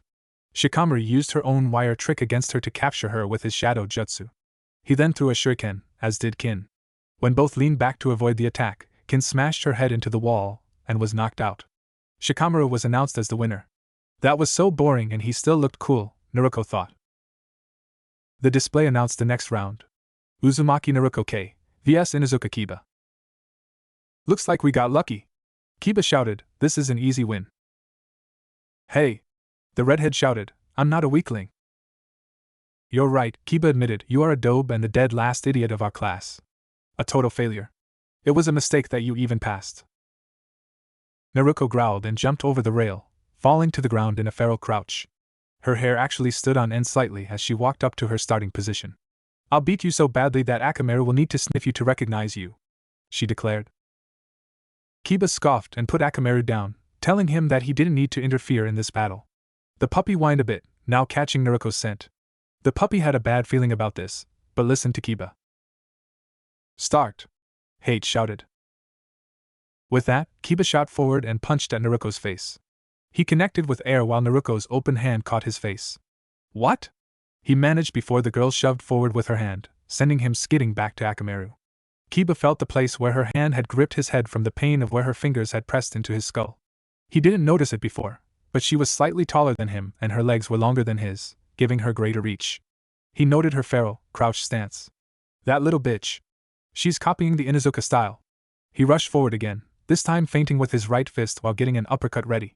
She dodged the first blow, then partially blocked the uppercut. With her in the air, he knew he should save her the embarrassment of a drawn-out fight. He jumped at her, rotating as he became a furious drill of taijutsu. Tsuga! He shouted as he drilled into the redhead's stomach. He landed and looked at the proctor, wondering why the match wasn't called. He got his answer when two Narutos struck from either side, hitting him with sweeping hand strikes that lightly spun him. Damn it! She is fighting like that demon cat, he thought as he remembered his last run-in with Tora. It did seem like Naruto was trying to scratch him, but lacked the claws to do so. He struck one down while Akamaru bit the arm of the other, both proving to be shadow clones. The real one struck him from behind by landing on his shoulders, then vaulting off him, sending him sprawling into the dirt to skid on his face. In the stands, Sakura was speechless at what was happening on the arena floor. Naruto was fighting very well, seemingly playing with the Inuzuka. Then again, Kiba was holding back. He had yet to use his family's jutsu and Akamaru had only just joined in. Even so, it seemed Naruto was holding back just as much as her opponent was, maybe even more so. Kakashi was wondering how and where Naruto learned to fight like that. It was true that the genin had often hunted him down to learn jutsu, tactics and taijutsu, but Kakashi had to ignore her or else the council would start wondering why he was teaching the kitsune anything at all. Through team training, the girl had learned tactics, but nothing else. He smiled lightly, knowing that what little he taught her had an impact. He wondered how strong his team would be had he been free to train the whole team equally. Actually, he wondered how it would be to have a team without that eyesore, Sasuke. What he wouldn't do to send that unstable brat to a psych ward actually, screw the crazy house, just bury the little shit alive. That's it! Kiba shouted, angry that he had been battered around. It was like fighting his sister. Shikyaku no Jutsu. He growled as he fell to all fours, his nails becoming claws and his appearance becoming even more feral. He was going to trash her. He rushed at her, then struck at her face again. Naruto spun around from the impact, then slammed her elbow into his temple, staggering him. Why? Why can't I knock this loser out? Kiba thought as he felt a deep, burning anger. He wasn't the best in the class, but he was better than this grade A loser. Then he remembered the insane level of luck the idiot had. How else could she have evaded trained ninja for hours on end? It wasn't skill, it was all luck. Time to end it though. Akamaru. Let's put her in her place. He called out to his partner as he fed him a pill. The dog barked as it turned red, then hopped onto his back. Jijin Bunshin. Kiba called out as Akamaru transformed into a copy of him. Now Naruto couldn't tell them apart. Kiba wouldn't take that chance though. Gutsuga. He shouted as him and Akamaru turned into twin drills, almost pinning the girl between them. She evaded, then crouched low and waited for them to stop the attack. You aren't fooling anyone, she told the two, then pointed at the left one, especially you Akamaru. Kiba wanted to grin. The dobe had pointed to him and called him Akamaru. Shows how good she was. The two rushed forward again, making it look like another Gutsuga was coming. At the last moment, the two struck with punches to her stomach, knocking her down. Kiba jumped onto her, pinning her legs with his and her wrists with his left arm. Give up, he ordered. He had no time for this girl. He wanted to face strong opponents, not some loser. You first, Naruto shot back as she drove her knee into his groin, or almost did anyway. His grip loosened enough and she slammed her forehead protector into his nose, breaking it. She then shoved him away with her legs. Kiba stood up as Naruto got to her own feet. Damn loser, he growled, you only got anything done because you hid behind your sensei while the Uchiha did everything. That was a mistake, one that Kiba would never, ever repeat again. Kiba watched as the girl performed a bastardized version of the Shikyaku no Jutsu as she roared to the heavens, the air vibrating with her anger. Her hair became a wild mane the color of old blood, her nails became claws, her canines lengthened and her pupils became slits. She dropped to all fours and charged at Kiba with incredible speed, scratching him on his face and right shoulder. Akamaru jumped in, trying to distract the redhead so his partner could get away from her. She turned to the transformed dog and delivered a single uppercut to his jaw, making the dog spin in the air for a few moments, canceling the transformation and knocking Akamaru out for the remainder of the fight. She's faster, stronger, and now has the weapons her strikes require, Kiba thought as he held his wounded shoulder. He wanted to end this fight, but he knew he was now on the losing side because of her increased abilities and him losing Akamaru. He had no choice but to slip into her defenses and deliver a point-blank tsuga with all he had left. With luck, the blow would be enough to knock her out. If it failed, she would probably knock him out with her next attack. He charged the girl, hoping it would work. Tsuga! He shouted as he used his strongest solo technique at nearly point-blank range. To his horror, the girl caught him and stopped his jutsu with her bare hands. To make matters worse, four Narutos appeared around him as the real one released him and jumped back. One of them punched Kiba in the head, knocking him towards the others. While he was off balance from the first one's attack, it started. You! Kick, Zu! 2 kicks, Ma! 3 kicks, Ki! All 4 kicked him up. He looked up to see Naruto spinning above him like a buzzsaw. To his horror, 2 more Naruto buzzsaws appeared. All 3 stopped and swung their legs down in brutal kicks. Naruto Rindan! The 3 shouted as their feet connected with his chest and smashed him into the ground with enough force to crack the ground and knock him out for a few hours. The assembled ninja were frozen. Even Hate, who barely knew Naruto, was too stunned to declare the match over. Most present had pegged Naruto as getting eliminated in her first fight, thinking her getting into the actual tournament would only happen if she didn't get picked during the prelims. Instead, she devastated her first opponent, one that was known to be quite powerful. Kurenai, Kiba-sensei, was the most surprised. She had heard a bit about Naruto from Anko, but figured most of it was just Anko's raving about a similar ninja. It also didn't help that her friend had been hitting the sake and dango pretty hard at the time either. The Hokage, Kakashi, Sakura and Hinata were the only ones who weren't surprised all that much. Hinata had always seen the strength that Naruto possessed, knowing that it never had the chance to be seen because everyone focused on Sasuke. Sakura had been seeing what the redhead could do, and after Wave, she knew the redhead was quite powerful. Like Sasuke, Sakura learned that Naruto only did her best in real ninja missions, not those tedious excuses that made up all D-rank missions. Kakashi and the Hokage knew how and why Naruto had won. She had the speed and reflexes and Inuzuka needed a jutsu to achieve in addition to huge chakra reserves to back them up, and that was all before she shifted more towards being a true kitsune. She may have lost a lot of physical power, but she made up for this by unconsciously pushing chakra into her muscles. It also helped that she could create shadow clones to eliminate, or override, the handicap on her strength. Hate realized he had a duty to perform. Winner, Uzumaki Naruto K. A few people, mainly civilians with ninja contacts, suddenly wondered what that K stood for and decided to try to find that out later. The redhead limped up the stairs and leaned against the railing, obviously damaged from whatever technique she had used to copy the Shikyaku. She stood next to Sakura for a total of 4 seconds before she slumped, then fell backwards. Naruto! Sakura shouted in alarm as she checked on her teammate. A loud snore was heard and Sakura felt the need to box Naruto into a coma. Several people laughed at her. Instead of killing Naruto, Sakura shook her awake to watch the matches. An hour later. Naruto now had a hit list. That asshole Neji nearly killed Hinata during their fight. Bushy Brows had his arm and leg destroyed by that sleepless freak from Suna. The good news was that Naruto had caught the attention of that fate-deluded bastard Neji, and Lee dealt some damage to Gaara. Of course, it seemed that Lee had dealt so much damage to his own body that the medical ninja started to doubt if they could help him. Oh yeah, Dosa managed to beat Choji as well. The Akimichi was only worried about eating after getting beaten, so he was okay. Kakashi said some things to Sakura. Naruto was too far away to hear it, but she assumed it was Sasuke again, before he left. The Hokage explained various things, such as training and getting ready for the tournament in 1 month. Enko was going around with a box with slips of paper in it. Once everyone had a piece of paper, they were asked what number they had. 3, Dosa said. I got 8, Naruto grumbled. Temari sighed. 6. 1, Kankuro mumbled. 9, Gaara stated as he used sand to shred the paper apart. 5, Shikamaru said. A low troublesome was heard. 7, Niji said. 2, Shino said, looking the least worn out of anyone. Sasuke is 4 then, Ibiki informed the Hokage. The old man nodded. Now I can tell you who you will be fighting in a month's time. What? Is that what the drawing was for? Shikamaru shouted. That was probably the most animated he had been since the time he called Sakura a troublesome woman that nobody in their right mind would date. She had the lazy genius run that day. The Hokage told Ibiki to show them the matchups. Match 1, Kankuro vs. Abirame Shino. Match 2, Uchiha Sasuke vs. Dosa. Match 3, Nara Shikamaru vs. Temari. Match 4, Uzumaki Naruto K vs. Hyuga Niji. Gaara vs. winner of Match 4. Naruto was happy. Both people she wanted to beat were matched against her. Now she needed to work some way of beating the Juken and Gaara's sand defenses. The old man went on about some other stuff, but Naruto just kind of dozed while waiting for him to finish. She needed to find Kakashi-sensei so she could get some training in.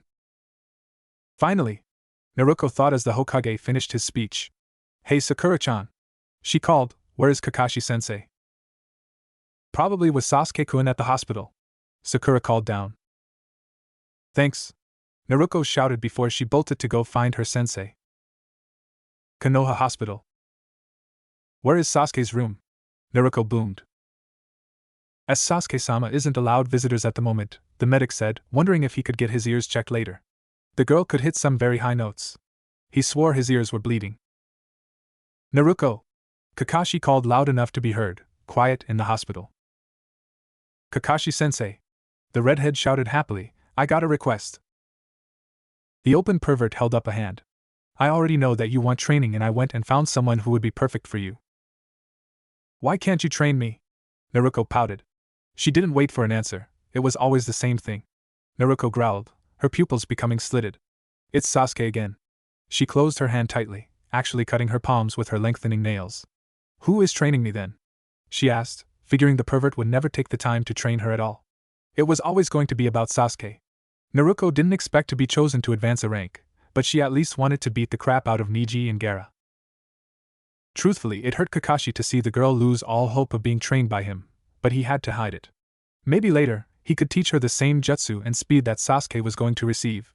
Why the council wanted Sasuke to learn that jutsu, Kakashi didn't know. It wasn't like the arrogant brat would use it for its true purpose. I found someone much better for you than me for now. Who? Naruto asked.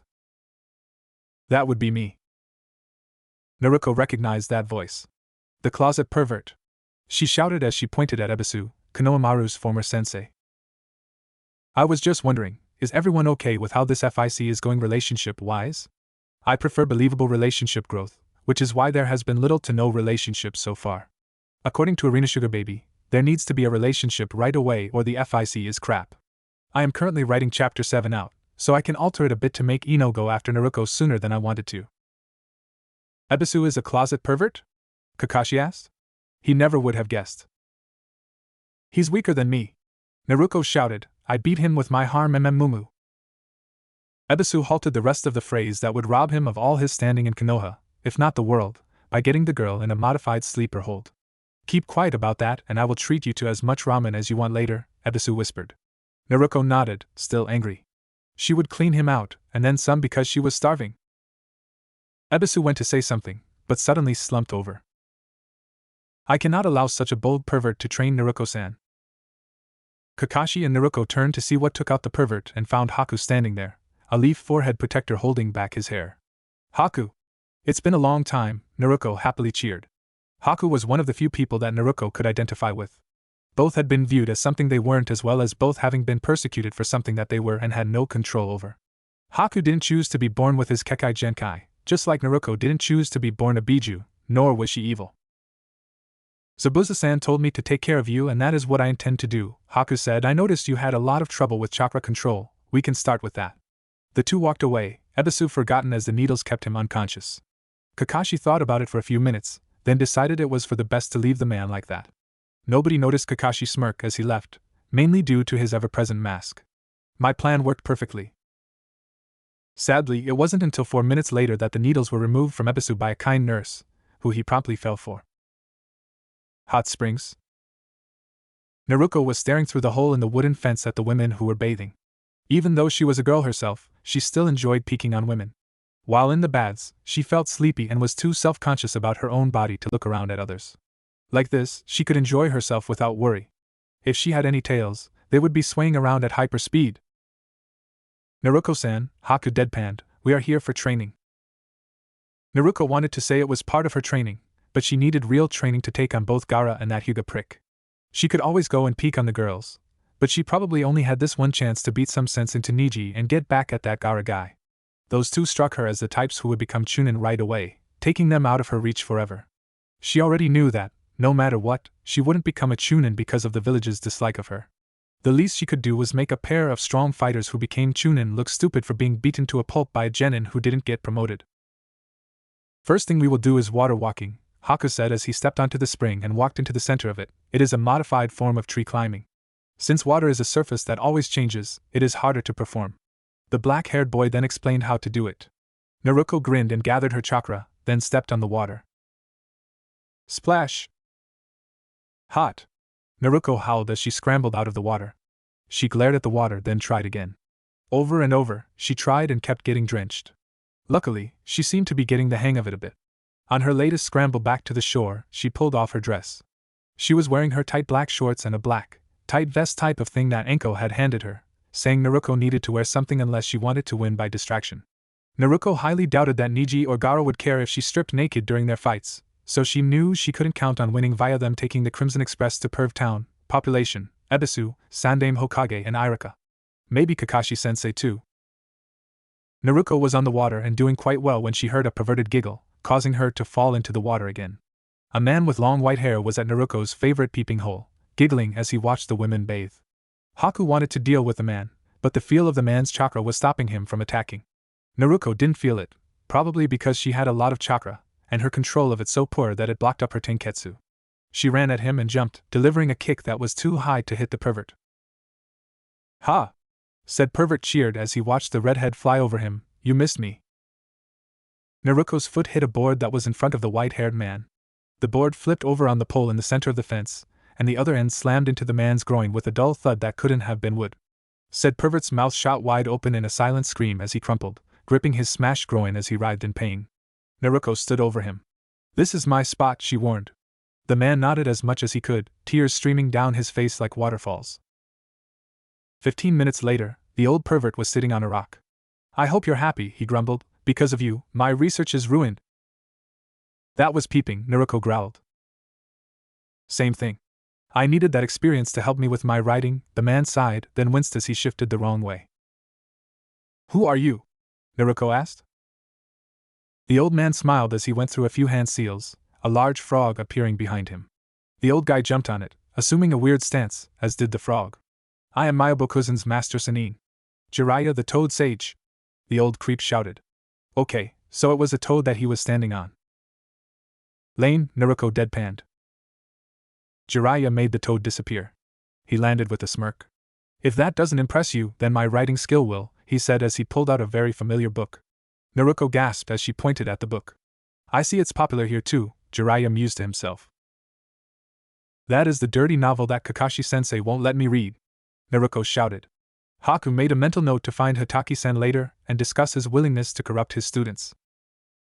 Like a molehill brat like you could appreciate my novels, the white-haired Sannin said as he turned to go back to peeping at bathing women. Stop doing that, you pervert! She shouted. The man turned around. I am not a pervert. What are you then? The redhead growled. A super pervert, Jiraiya proclaimed proudly as he did some weird clutching motions with his hands. Naruko chose to not say anything about that. You interrupted my training, she growled, now you have to help me with it. Jiraiya quickly scanned the girl before him. Come back in 5 years and I'll consider training you. In more ways than one. He giggled to himself. Naruto was pissed off. You damn Ero Sennin. Don't call me that. He shouted in the girl's face. That is what you are. She roared back, a perverted old sage. Jiraiya backed off and pointed at her with both hands. This is why I don't like brats. They don't respect their elders, can't appreciate good literature, yell a lot, disrupt everything around them, and are as curvy as a 2x4. Naruto's eyes narrowed. I know how to deal with someone like you. Bring it on, brat. Nothing you can do will change my opinion of you, the white-haired man challenged. Oiroke no jutsu. The redhead shouted before transforming into a tall, leggy, busty redhead. As an added bonus, she was only protected by wispy smoke and stray strands of his knee-length hair. I like you, the man yelled as he gave the girl 2 thumbs up with blood spraying from his nose. He started looking at her from all angles, critiquing her jutsu and calling her a genius. Naruto was thinking that all adults were idiots if they kept falling for this jutsu. That, and she felt like she needed a shower now. So the transformed girl said in a shy, cute tone, Do you think you can help me train? The man nodded his head so rigorously that Naruto swore he was going to break his own neck. Of course I'll help train you, the man said as he turned his back on her, but on one condition. What's that? Was the cute-sounding question from the redhead. You must, he turned to reveal the perverted grin on his face, remain like that the whole time. Poof! Naruto glared at the man, pissed off at him. Ero Sennin. The man sighed.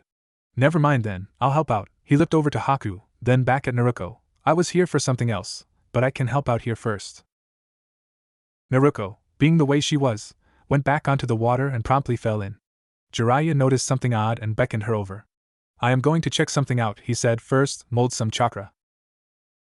The girl looked at him oddly, then did as she was asked. Jiraiya noted right away that the fragmented remains of a seal appeared on the girl's stomach.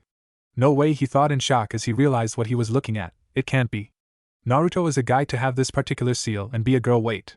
He examined the seal a little closer, noticing that there were differences with this seal that made it a completely different one. It looked like the 8 trigram seal, but it wasn't. The most glaring difference, or what remained of it, was that the central spiral was in the opposite direction and composed of 2 curved lines rather than 1. The exterior seals were also different as well, being designed to hold something inside the girl that he couldn't identify due to the damage to the seal. From what he could see of the seal, it appeared to have been designed to slowly erode until it could be broken by the person it was placed on. Quite simply, once the person had enough power, they could dispel the seal themselves. This girl was clearly not ready yet. Other girls stepped back slightly. Don't tell me you got a thing for little girls. I am not that kind of super pervert. Jiraiya shot back, but I figured out a way to help you out with this little exercise. Really? Naruto chimed, happy that it wasn't a lack of talent that prevented her from mastering this skill. For a few moments she wondered if she had hit her limit as a ninja. It is a massage that helps relieve stress on the chakra coils and makes it easier for the patient to mold chakra, Jiraiya lied. What he was intending to do was obliterate the remainder of the seal. While it was no longer doing whatever it was originally supposed to do, the ruins of it were interfering with her coils. Don't do anything perverted, she warned. Jiraiya just sighed as he slammed his hand into the remains of the seal, destroying it completely and knocking the girl over. There, now try water walking again, the old pervert stated. The kitsune walked onto the water, not falling in the slightest. Jiraiya smirked, figuring he would go see the old man and then find Minato's kid. Oh Jiraiya, what are you doing here? Hiruzen asked as he walked up. It was rhetorical. The only thing Jiraiya did around hot springs, hotels, high schools, colleges, shopping plazas and anywhere you could find young women was his research. Just doing some research, helping this redhead out with her water walking, Jiraiya said. I was wondering where Naruto was. Hiruzen wished he had a camera. He is right behind you, he informed his student while pointing behind him at Naruto. This was going to be so good. Jiraiya's face was priceless, eyes wide open and his mouth resembled a fish out of water. He just kept turning back and forth, his fingers switching from Naruto to Hiruzen. But Naruto's a guy, he shouted, finally finding his words. Hiruzen sighed as he put his pipe out. That is right, Naruto was a boy. This is Naruto, daughter of the Nine Tails. Once again, Jiraiya spun in circles while pointing between the Hokage and the kitsune. Hiruzen wondered which would take the perverted author down first, the shock of Naruto's identity, or the rapid spinning. Jiraiya, isn't that my godfather? Naruko asked. Jiraiya snapped in her direction, stared at her for a full minute, then fainted. Hiruzen chuckled. Naruko really was unpredictable. A few days later. You have zero talent, Jiraiya shouted at the girl. Said girl wanted to shout back at him with the same yell that had shaken the windows back during the first exam, but she refrained from doing so. The old guy was useless enough with him peeping all the time rather than monitoring her. Putting him in the hospital would be too much. I'm trying my best, she growled back. She started up again. Stop. Just stop right there, Jiraiya ordered. The girl stopped and glared. Listen to me now. I know that you should have more than enough chakra for this, being the new Kyuubi and all, so why ain't it working? He thought for a few moments. Hey, back in Wave and against Mud Boy, did something feel different to you? Naruko thought for a few moments. I felt very hot. It was my chakra, it felt like liquid fire flowing through me. That's it. That must be what is wrong, Jiraiya stated. A blank look told Jiraiya he needed to explain himself. My guess is that you can access the power of your tail's chakra separately from your regular chakra. Further explanation was needed due to the dim look on Naruko's face. Geez, you don't know anything at all. The Biju were ranked based on how many tails they possessed, the 9 tails being the strongest living one for obvious reasons. Since you can't use your tails, in more ways than one, you are relying on the chakra your body creates naturally and not the power of your tails. To put it simply, you are a tailless fox demon right now, and that is why you can't perform the summoning jutsu. We need you to use that fiery chakra, the chakra from your tails. I guess that means that each tail of a Biju has its own coils and chakra system, though it would still be connected to the main one. Maybe it is more like a chakra booster system. But I don't have any tails, Naruko protested. You also look nothing like a female fox demon of the highest caliber, but it's still a fact, Jiraiya pointed out. He thought for a few moments. I got nothing right now, so go into the village and relax for the day while I think of a solution. He shined away. Naruko's expression became flat. Yeah, right. You just want to go rape some women, pervert. She turned and walked away to go do as the man said. Maybe Haku could help out, but first, lunch. She wasn't even able to make it to Ramen Ichiraku for lunch. She ran into a certain pinkette before reaching heaven on earth. Naruko! Sakura called out, get ready. For what? The kitsune dumbly asked as the girl stopped running in front of her. Shopping, Sakura replied. The pinkette grabbed the redhead and dragged her towards the flower shop of all places. There, they picked up Ino and they dragged the poor kitsune off to the clothing stores. Not an easy feat, but still doable. After a brief whirlwind of girl talk, clothes being held up to her for comparison and her own clothes being yanked off, Naruko found herself stuffed into a changing room with a few sets of underwear. Wasn't that sexual harassment? She remembered how Ino turned red when she saw Naruko's underwear, just as she was pulling them off too, calling them a tong or something like that. What did that mean? Did Anko give her something strange to wear? They took everything, Naruko muttered out as she stood in the raw. She quickly pulled on the underwear, taking pains to make sure they only went where they belong. Hey! These ones weren't so bad. She then looked down at the bra, wondering how the heck someone put that thing on. The thing Anko gave her was perfect since she just pulled it on. The thing the girls wanted her to put on looked like a piece of torture equipment. She picked it up and started trying to work it out. Ino and Sakura were idly chattering about nothing in particular, Sasuke, when they heard a pitiful whine come from the stall. Ino got up to see what was wrong. Sakura, curious, moved closer so she could hear what was going on. What's your problem now? Ino questioned irritably. Naruko whimpered. I can't get this thing on. Ino sighed. Geez. Here, I'll help you out. Hiya! Naruko yelped. Where are you touching me? Just stay still or I might end up hurting you, Ino growled. A bit of shifting was heard along with some muffled moans and a light thump or two. Sakura felt her cheeks heat up. This sounded so wrong. Ino, those won't fit in there, Naruko moaned loudly. By now, a few guys were interested in returning with the girl they were escorting in case this kind of thing happened often. Even a few girls were glancing over with blushes on their faces. Jay, just don't move too much or it may hurt going in, Ino grunted. More sound of a scuffle and then Ino cried out, I don't believe this. Sakura couldn't take it and pulled the curtains open to poke her head in. What's the matter? Ino looked at Sakura while holding up a panting, blushing Naruko. She's even bigger than me. The bra is too small. In the end, the two girls had to get a shopkeeper to help out since they felt a little inferior to the redhead's bust. Luckily, they didn't hear the woman mention anything about needing a bigger tape measure, like they did with Hinata during their last academy physical. They did hear something about a small C being needed. Ino growled, knowing that she wore a smaller size, which she wouldn't disclose. Good thing she isn't after Sasuke with those things, Ino muttered angrily. How do you know that? Sakura asked. She was even angrier than the blonde. Forget not disclosing what size her bra was, she hadn't even worn a real one yet. The shopkeepers always said that it was too soon for her and helped her pick out training bras. While I was helping her out, she kept blushing, shivering and moaning at every touch. Ino stated she might have a girl's body, but her heart is still that of a perverted boy. Sakura gave Ino a flat look. What right do you have calling her a pervert? You groped her on the first day of the exam. Who knows what you did to her just then in the stall? Ino turned red from anger and embarrassment. Hey! I thought it was some stupid hinge at first. And I was only helping her out because we, unlike you, aren't stocking stuffing all year round. That signaled the end of any civil conversation. When Naruto finally came out, mumbling about how all women were perverts as she watched the oddly happy shopkeeper walk away, she was treated to the sight of Sakura and Ino rolling around on the ground, spitting insults, and yanking at each other. The kitsune idly wondered if clothing would come off before she started wondering if it was safe to continue being trained by perverts. She broke up the fight when she heard a few buttons pop open. 10 minutes later, Ramen Ichiraku. Ino and Sakura were still pissed at each other, but Naruto had said that the first sign of a fight, she would toss both of them out of her sacred temple to ramen. Yes, she actually called the small stand a sacred temple.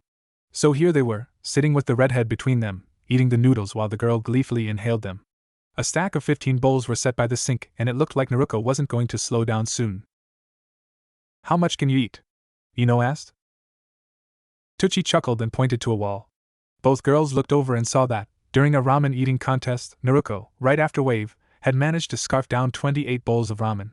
The only reason she didn't eat more was because the others gave up, the old man informed the girls, and they only gave up because we were out of ingredients. Both girls looked at the one between them and wondered if any blood was found in her ramen streams. Even more importantly, where did all that ramen go? She should be as huge as an akimichi after that. Right then and there, the two girls decided to eat more ramen. It must be going to her chest. It was the only reasonable explanation. I'm done! Naruto cheered as she put down her 18th bowl. She then dug out her wallet, still Gamachan, and paid for all the ramen. Ino and Sakura idly wondered if that frog wallet had a bottom since the tidy sum Naruto pulled out did nothing to the size of the wallet. Let's go find Erosenin.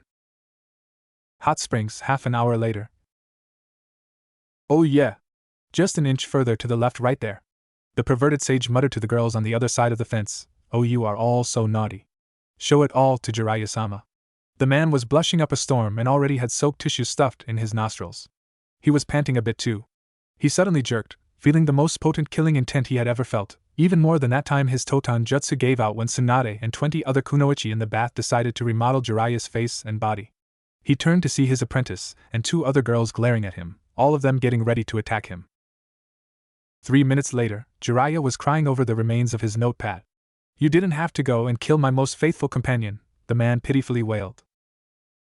Don't go doing perverted stuff in front of ladies again, Ino huffed out. Jiraiya decided he wanted to die. What ladies? All I see is a slightly warped blackboard, a set of molehills and some tissues. 2 minutes later, the white-haired pervert was nursing some new bruises. Well, it's time to get back to training, he looked at the other girls. Is your harem staying to watch you work up a sweat so your dress clings to your every curve? Maybe you should use that Oiroke Jutsu again. They're sure to love it. Ino blushed while Sakura glared at the man. We like boys. The 2 girls shouted. Ooh. A Tsundere harem too, he nudged the redhead as he leaned in and whispered to her, you got good taste. The blonde seems interested. Pinky may take a little while to come around though. Her kind tend to be a little wild in bed. Naruto nervously chuckled, but shook her head. They like Sasuke, not me. Jiraiya got a sour look on his face. Oh him, the Sharingan brat. Whatever, I'm not interested in geniuses. I prefer idiots like me. He smirked, remembering how much of a goofball he had been. Look at him now, one of the Leaf's most powerful ninja and a man loved by women the world over. Now that I have thought about it, I know a way to help you out with, he glanced at Ino and Sakura, with using some of your full power. Really? Tell me. Tell me. Naruto cheered. First, I want you to keep summoning until I say otherwise, Jiraiya ordered. Naruto nodded and went off to start summoning until told to stop. Sakura and Ino walked a bit closer to the perverted old man, but not close enough to be in danger. Summoning? You mean to tell me that Naruto, of all people, is a summoner now? Sakura asked. What's so special about summoning? Ino asked.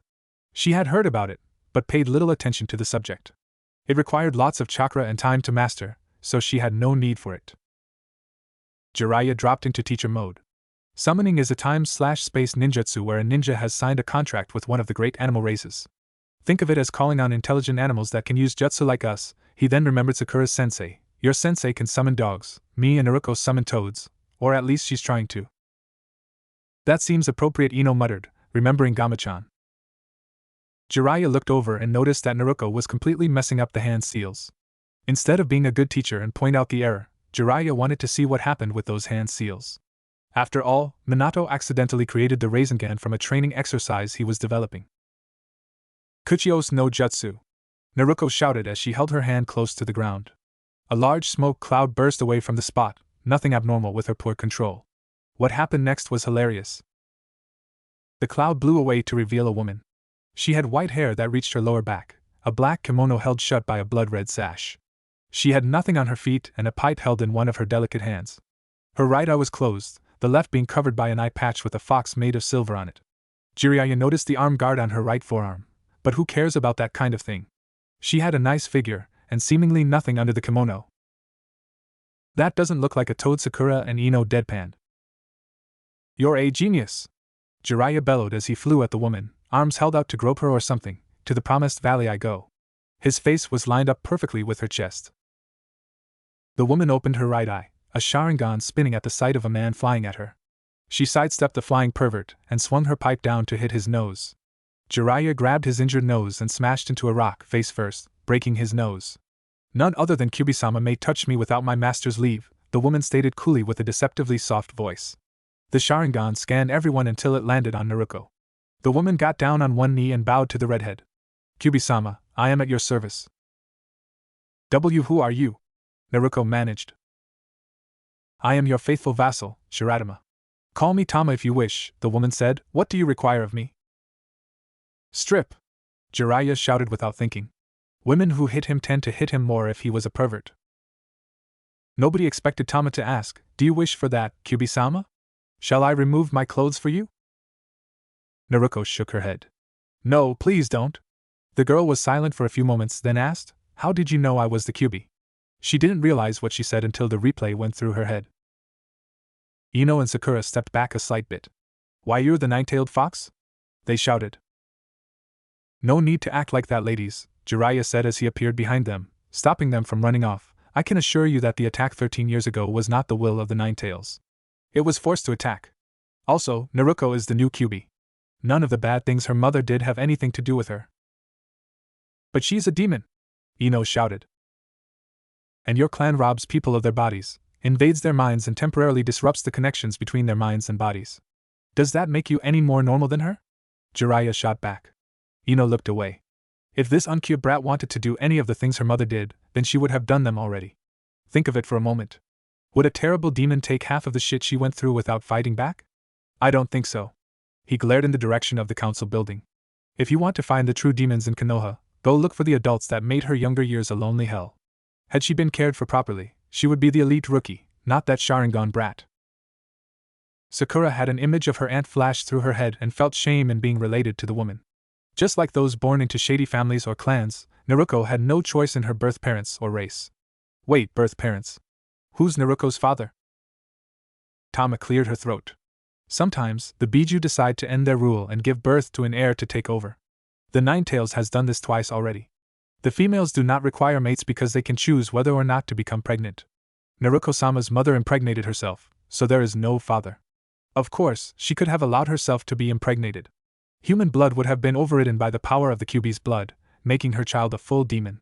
Once the heir has lived for over an hour, the previous Kyuubi will cease to exist and pass their powers on. Sounds boring, Ino and Jiraiya said at the same time. A life with the possibility of no sex but still getting pregnant, that had to suck. Though they do not require a mate, the Biju sometimes select one or more life partners. They can will these life partners, if both are female, to be pregnant as well. The child will be a half-demon, bearing the blood of the human and Kyuubi. Of course, the heir must be a full-blooded demon, Tama finished. What's with that Sharingan? Did you take it from an Uchiha? Jiraiya asked. It had been bugging him for a while now. Tama's Sharingan spun and changed shape. It was now a ring with 4 points sticking out to the corners of her eyes and 2 pointing inward to her pupil from either side. One such as me stealing from those honorless cutthroats? Don't make me laugh. It is the traitorous Uchiha who stole the Sharingan from us demons. She took a deep breath, making her Sharingan revert to the basic form. Oddly enough, her basic Sharingan possessed 2 rings, the second ring having 3 tomo arranged in reverse of the smaller ring. A demon clan made a contract with the Uchiha when they first started out, then they summoned one who possessed this dojutsu, and stole the eyes for their petty revenge on the noble Senju clan. Thankfully, Kurama-sama, the Ichiban Kyuubi, cursed the eyes they stole, making the Uchiha clan as a whole turn into murderers and thieves who stole from their own kin and allies for power. Cursed? Naruto asked. In order for us demons to awaken the second form of the Sharingan, the Mangekyo Sharingan, we need to form a life contract with a human. Our Mangekyo Sharingan also has no ill effects on us, Tama explained. I heard that Uchiha have to kill their someone in order to unlock the usage of the Mangekyo Sharingan. Sadly, using the second form and its powers eats away at their vision until they are completely blind, sealing their Sharingan and all related abilities away forever. Jiraiya finished up for the kitsune. Tama smirked. That is half our great lord's curse. The person they must kill is a person they are close to, but feel no fraternal bond to.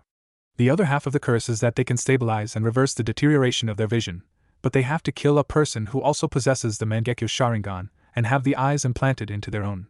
This normally causes the designs to mix into one, creating Ion no Mangekyo Sharingan, a Mangekyo Sharingan that will never destroy its owner's eyesight. Her eye shifted to its Mangekyo Sharingan form, then pulsed as the thick ring divided into 3 separate rings. The outside ring kept the outward spikes while the innermost ring broke into 4 pieces to surround her slitted pupil, the 2 prongs turning into 4 short spikes pointing towards her pupil. Us demons can unlock the Ion no Mangekyo Sharingan by killing a wicked human, or an Uchiha with either Mangekyo Sharingan.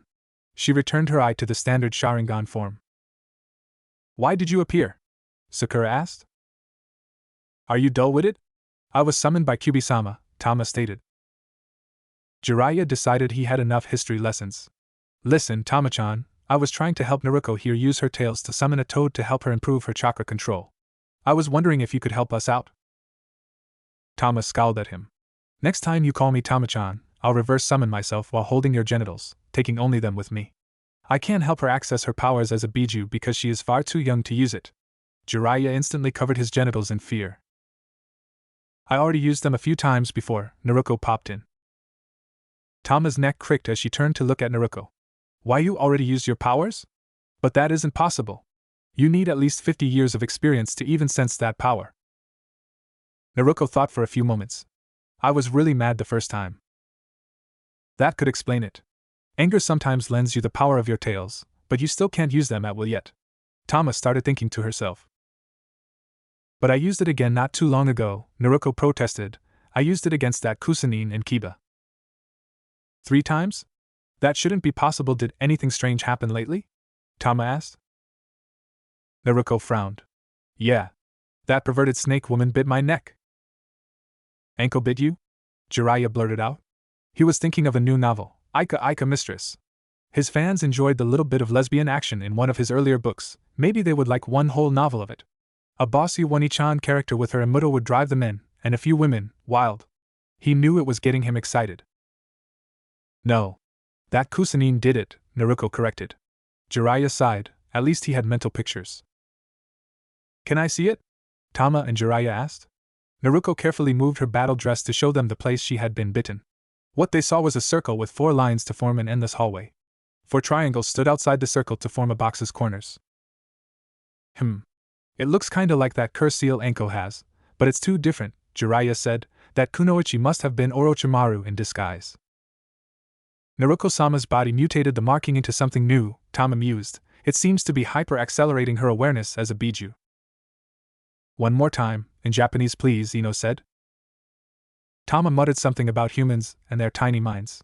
This curse seal was changed by Naruto-sama's natural defenses, and it is now making her grow into her powers faster. That means that she will gain a few years of experience in a matter of months while idle. As for while she fights, it must be like she is almost old enough to use her first tail. She lit up her pipe with a breath of white flame and took a drag on it, then blew a stream of blue smoke into the air. I might be able to assist you in getting Naruko-sama to perfect her summoning, but I need to train her as well. What does she need to do? Jiraiya asked. Tama took a deep pull on her pipe, then blew out a ton of smoke. When the smoke cleared, a long, ferret-like fox was there holding onto a white scroll with gold edges. Kenko. There is a new Kyuubi-sama. I need her to establish herself as our mistress, Tama said to the small fox. It made a whistling/purring noise before it unwound itself from the scroll and allowed Tama to take it. Naruko-sama. Just like with the Toad contract, you must sign this with your blood. What is this? Jiraiya asked.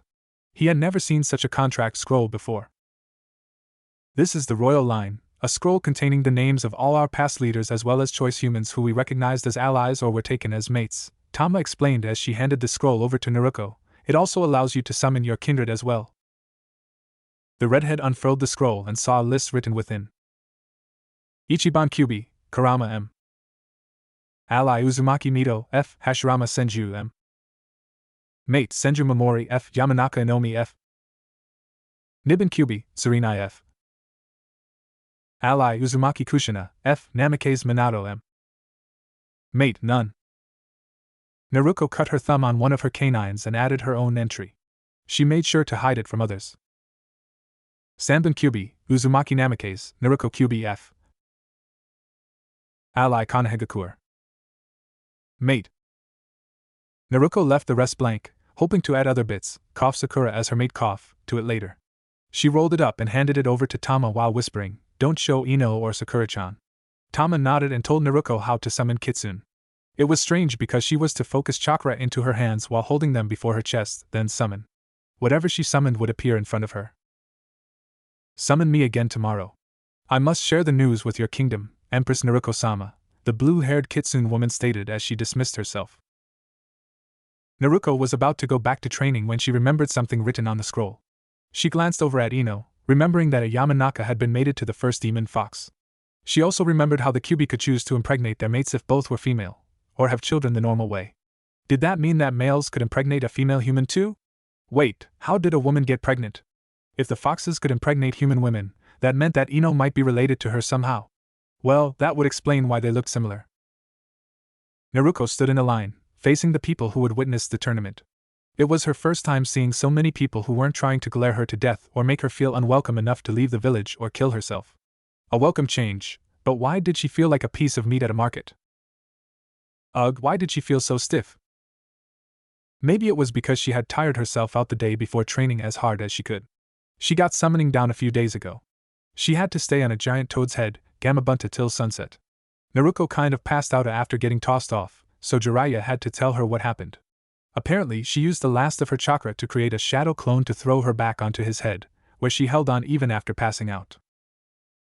On the Kitsune side of things, Naruko had learned much about her powers and could now produce sonic roars at will, but she lacked the ability to focus them, making them little more than shields. She had learned some of the Kyuubi's fighting style, which was pretty much what she had been doing when she fought Kiba. Of course, she still couldn't get that weird technique down that allowed her to fight more like a beast. Tama believed that it was part of the Curse Seal's effect, a kind of berserk mode. Either way, she couldn't do it at will and hadn't used it since that fight. She still couldn't use Katan to save her life, but that was apparently normal. Once the Sandaime was done his speech, the new Praetor, Genma, stepped forward. Before we start the tournament, the setup of the matches has been slightly altered. Look at this. He held up a piece of paper. Match 1, Kankuro vs. Aburame Shino. Match 2, Uchiha Sasuke vs. Sabaka no Gaara. Match 3, Nara Shikamura vs. Temari. Match 4, Uzumaki Naruko K vs. Hyuga Niji. Hey, is it alright to start? Naruko asked. Sasuke isn't here. If he's not here when his match comes up, then he's disqualified, Genma stated.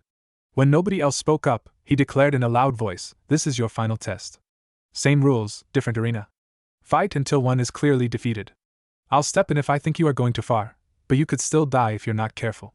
If I move in, you stop moving." He let that sink in, then continued. Match 1, Kankuro and Aburame Shino. Everyone else, leave the battlefield. Naruko and the others all went to the competitor's box and watched the match. Sadly, Kankuro gave up right when Genma started the match.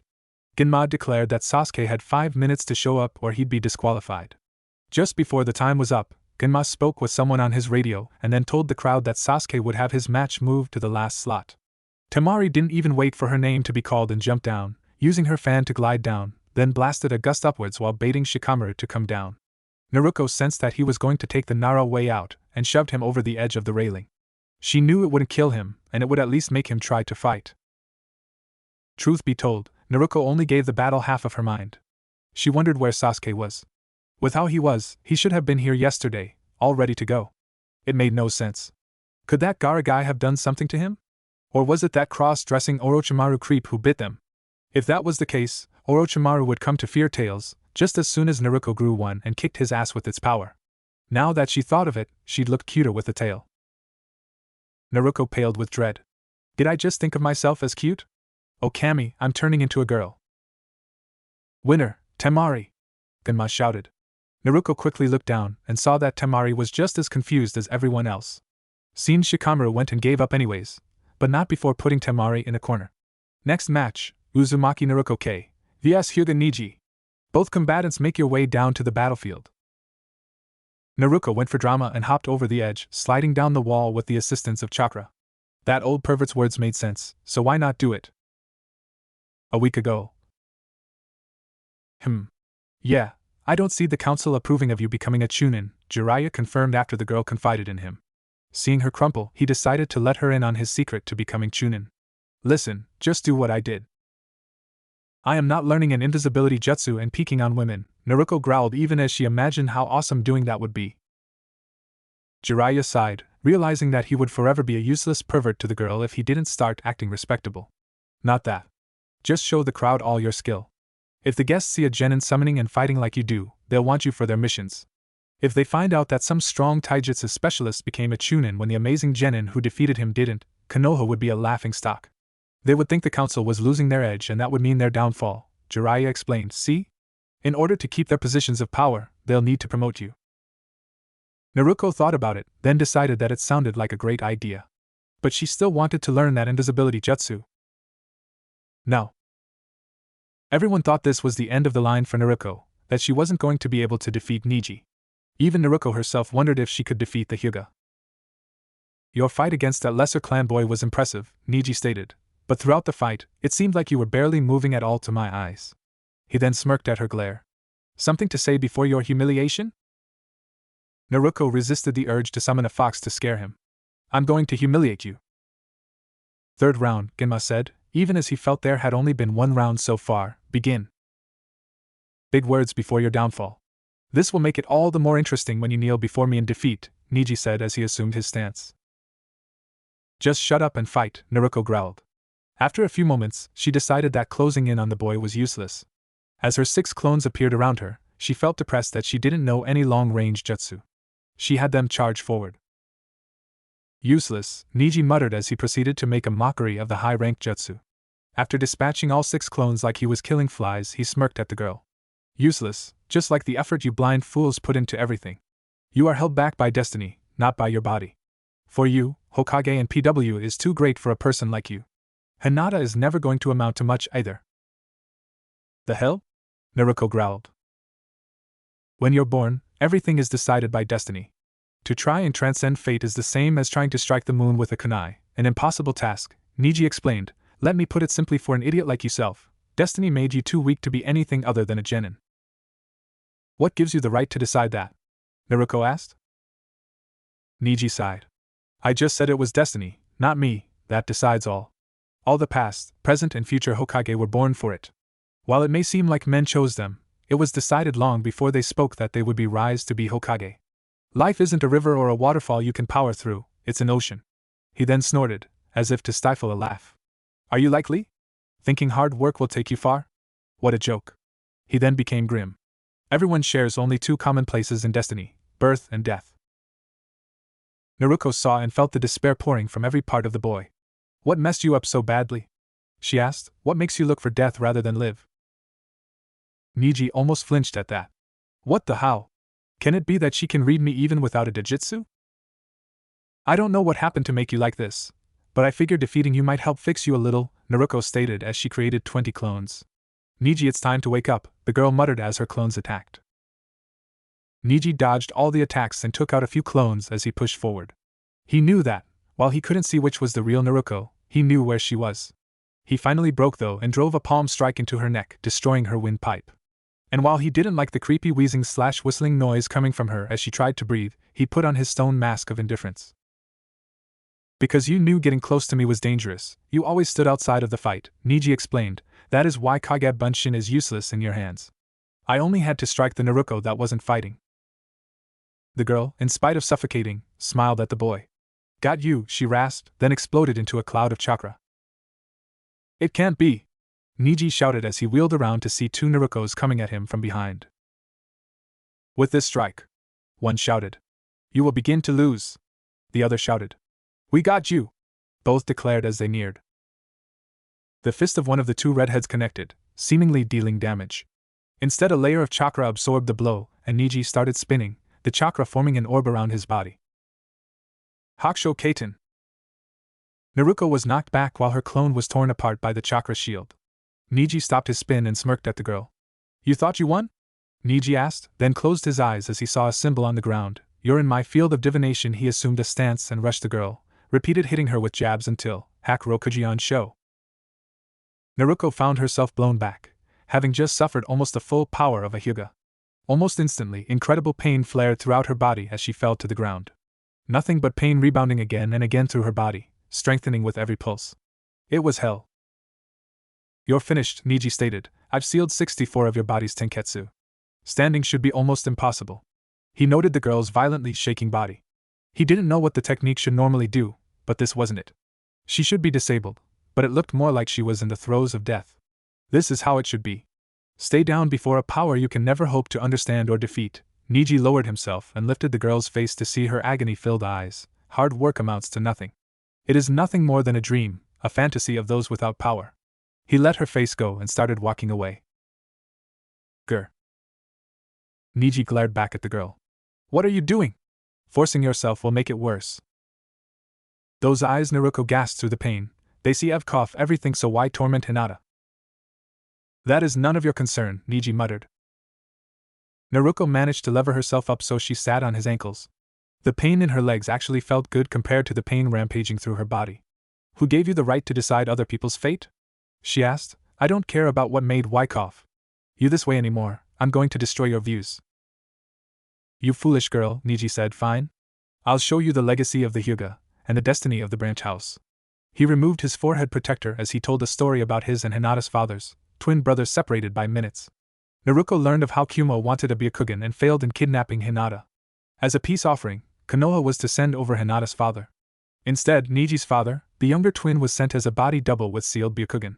In the end, it seemed that was what had made Niji into what he was today. Naruto leaned forward after the story and attempted to get up, but the pain was almost unbearable now. She wanted to scream in pain, to cry until the pain stopped. I'll keep trying until the end, Naruto gasped. She kept trying to get up and kept failing. Just because you lost your father, it doesn't let you decide what people are capable of. Thinking everything is already decided is what a fool does. Naruto growled through the pain. Worthless, Niji said as he finished replacing his forehead protector. He rushed forward and struck Naruto's chest, sending a pulse of chakra into her heart. Examine her, she is finished. The boy started to walk away. Genma looked to the girl and didn't see her moving, not even twitching. As far as he could tell, the girl was dead. Many in the crowd thought so as well. Winner. I won't lose, Naruto growled as she dragged her nails through the dirt, trying to claw her way onto her feet.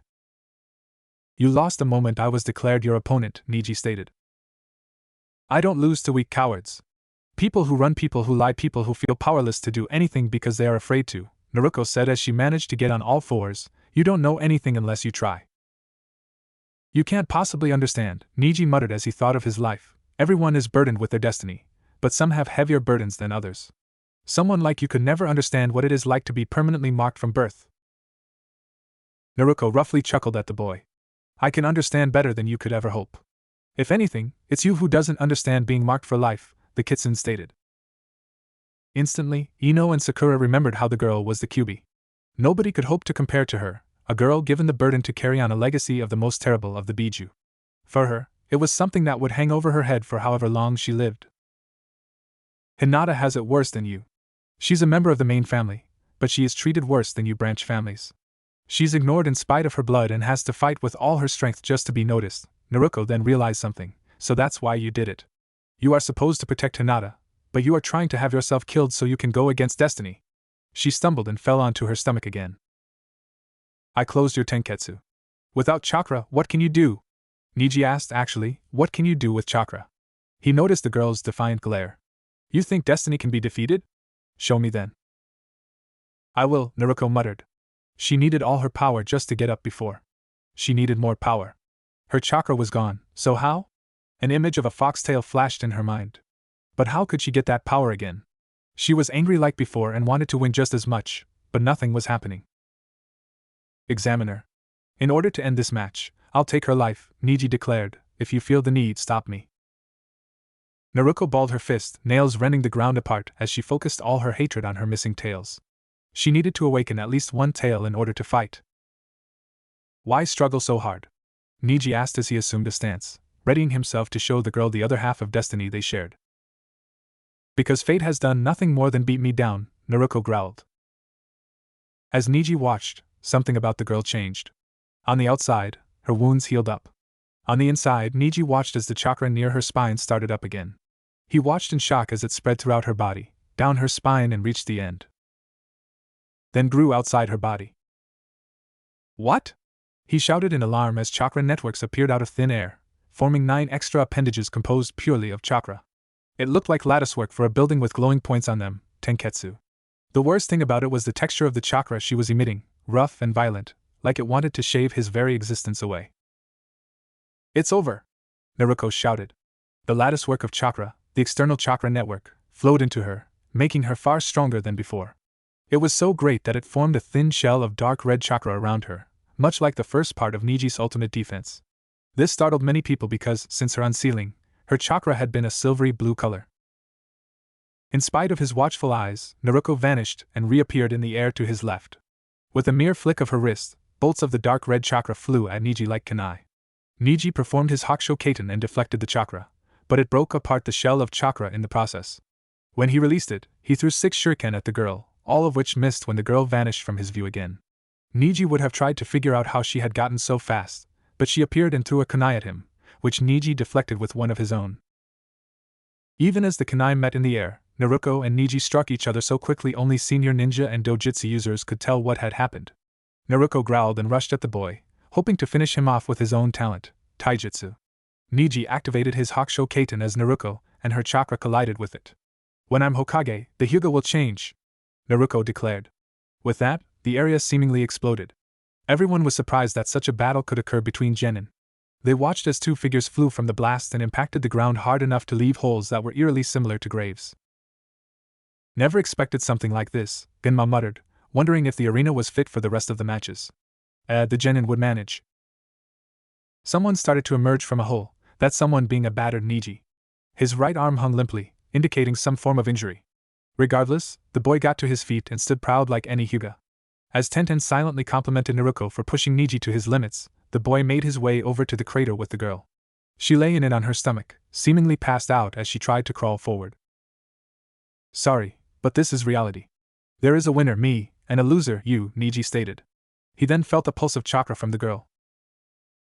Naruto's hands gripped the edge of the crater. Her body tensed up and she launched herself at the boy at such a high rate of speed that he could do nothing more than stupidly stare forward in shock until the top of the girl's head connected with his forehead and sent him flying into the nearby wall with enough force to crater it and leave him stuck in it for a few moments. When he fell to the ground, all he could do was twitch. He was completely defeated. Right then and there, Genma decided to write a personal recommendation for Naruto to become a chunin. Such a thing was rare, but the girl was too powerful to be a genin. By the murmurings of the crowd, he figured the council would find quite a few recommendations for the girl. A part of his mind told him it would never happen, that they would never give their weapons such freedom. If this crowd and the council's stubborn stance against the girl kept up, the council's days were numbered in more ways than one. Of course, he would recommend her to not be a chunin commander. She was a bit too hot-headed to be a leader. Winner, Uzumaki Naruto K, he declared. How? Niji gasped, why are you here? The Kage Bunshin, that's a jonin jutsu. He wanted this one mystery that his eyes had never unraveled to be answered. How could she use such a high-class jutsu with only a single hand seal and be called the last-placed genin of her class? Remember? I failed when you passed, and the time before, and just this year. A total of 3 failures. It's because the academy graduation exam always hinged on one jutsu, Bunshin no Jutsu, a jutsu I could never use, the girl explained. Destiny decided this. Destiny decided that. All that garbage is just that, garbage. Stop crying and do something about it.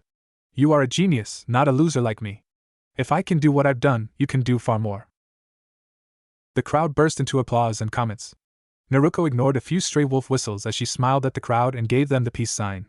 She then started to prance around like an idiot, blowing kisses to the crowd, much to some men and even a few women's delight. Genma allowed it since the Uchiha had yet to arrive.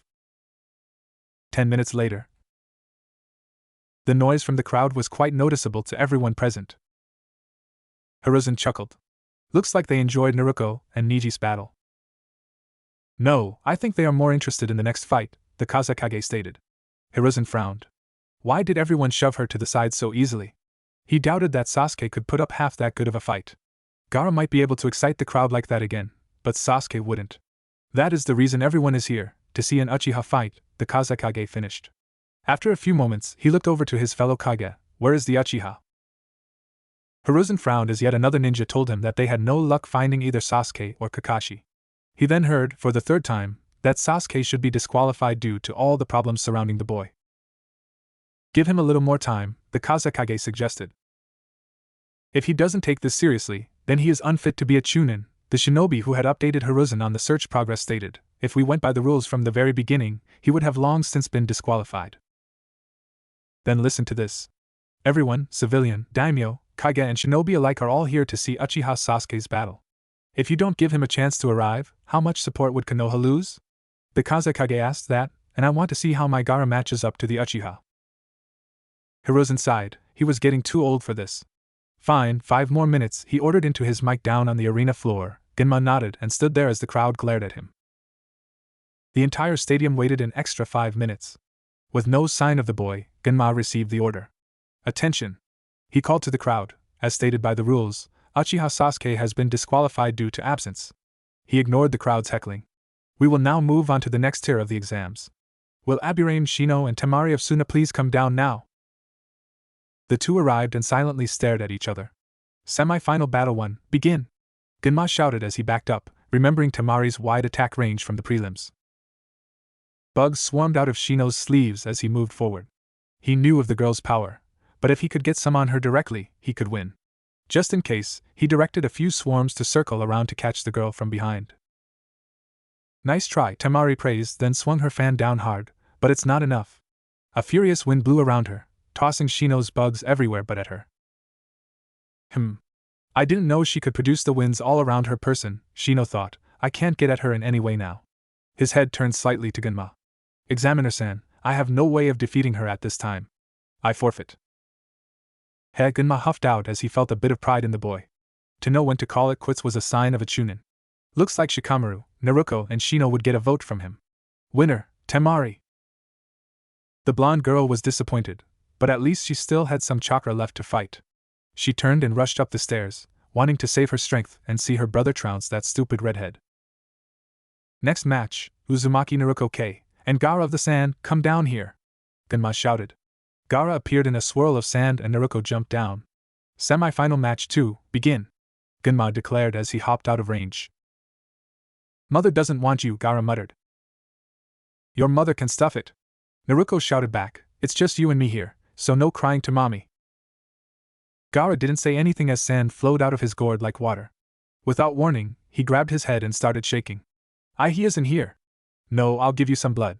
It's not Uchiha blood, but it's good enough for now, the boy muttered to himself as more and more sand floated around him. Just as suddenly as it happened, his issue passed and he stared at Naruto with his emotionally dead eyes. Come, stain my sand with your filthy blood, he ordered, try to put up a fight. Fine, Naruto growled as she threw kunai and shuriken at the boy. As expected, his sand blocked it all. To make matters worse, the sand took on Gaara's form and threw the weapons back at Naruto. The red kitsune tried to dodge, but a shuriken grazed her leg and slowed her considerably. To her horror, a pair of shuriken were thrown at her. She deflected these with a pair of kunai that she wielded backwards. Sadly, the girl still fell to the ground in a heap. You aren't enough, Gaara stated. You aren't even worthy of staining my sands. Heh, Naruto chuckled, then burst into smoke. That's Gaara started, then got kicked in the cheek. Despite his automatic defense, the girl still pierced it and hit him. The blow was light, but it still cracked his sand armor a bit. Sand armor, like when you fought Lee. Do you always wear that? Naruto asked as she assumed her race's fighting stance. I'll just have to bust it all off then. Without even noticing it, the chakra from her tails was already acting on her, but at a very low level. Naruto tore forward as Gaara's sand rose up in defense. She swayed off to the side a little and swung her leg, hitting Gaara into his own sand wall. What's the matter? Is that the fastest your sand can go? Naruto taunted. Everyone was stunned. It isn't the sand that's slow, Naruto, you're just too fast for it, Sakura thought as she struggled to keep up with her teammates' increasing speed. Naruto ran at the boy again and again, stripping armor off with her clawed blows and kicks. After a few more hits, Gaara's sand rose up and caught the girl's arm. Damn it! Naruto growled as she jumped back, but the sand followed her and started creeping up her body. No! She shouted as half of her body was wrapped up in sand. It just kept coming. Yes, Gaara crowed as his sand armor repaired itself. The girl was now trapped in the sand. Sabakaku, Gaara commanded as he closed his hand, crushing the girl. To say everyone stopped at that moment was an understatement. A few minutes ago, the girl was prancing around like a total moron. Now she was just paste and gristle in Gaara's sand. Sakura's breath hitched, and a tear started to roll down her cheek. Ino looked away in disgust and sadness. Even though Naruto had been annoying, she had often helped raise people's spirits. Had Hinata still been awake, she would have probably died on the spot. Shikamaru was staring at the boy who just killed his friend in cold blood. Genma couldn't believe that she had been killed so easily. He didn't even get a chance to stop it from happening either. No blood? All eyes turned to Gaara, who looked confused. Why? Why aren't you bleeding? The boy yelled as he repeatedly tried to crush the girl. Bleed. Bleed. Bleed. Die. Die. Die. The sand repeatedly compacted, but something was obviously stopping it from delivering its usually fatal pressure. Die-dee-dee-dee-die-dee-dee-dee. The boy wailed in confusion and pain. His head hurt like no tomorrow. Boom!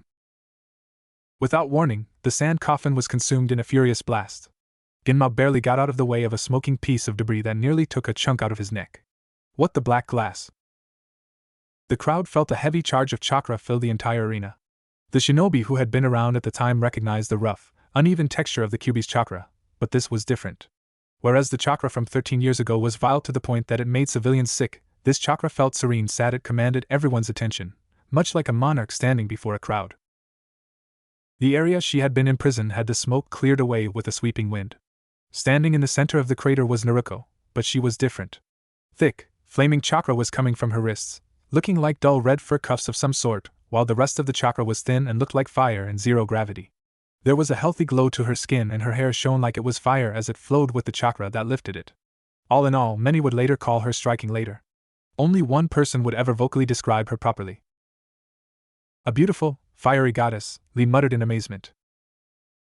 Gaara stared at the girl, so stunned by her appearance that he didn't notice his mother screaming for the girl's blood. How? He asked.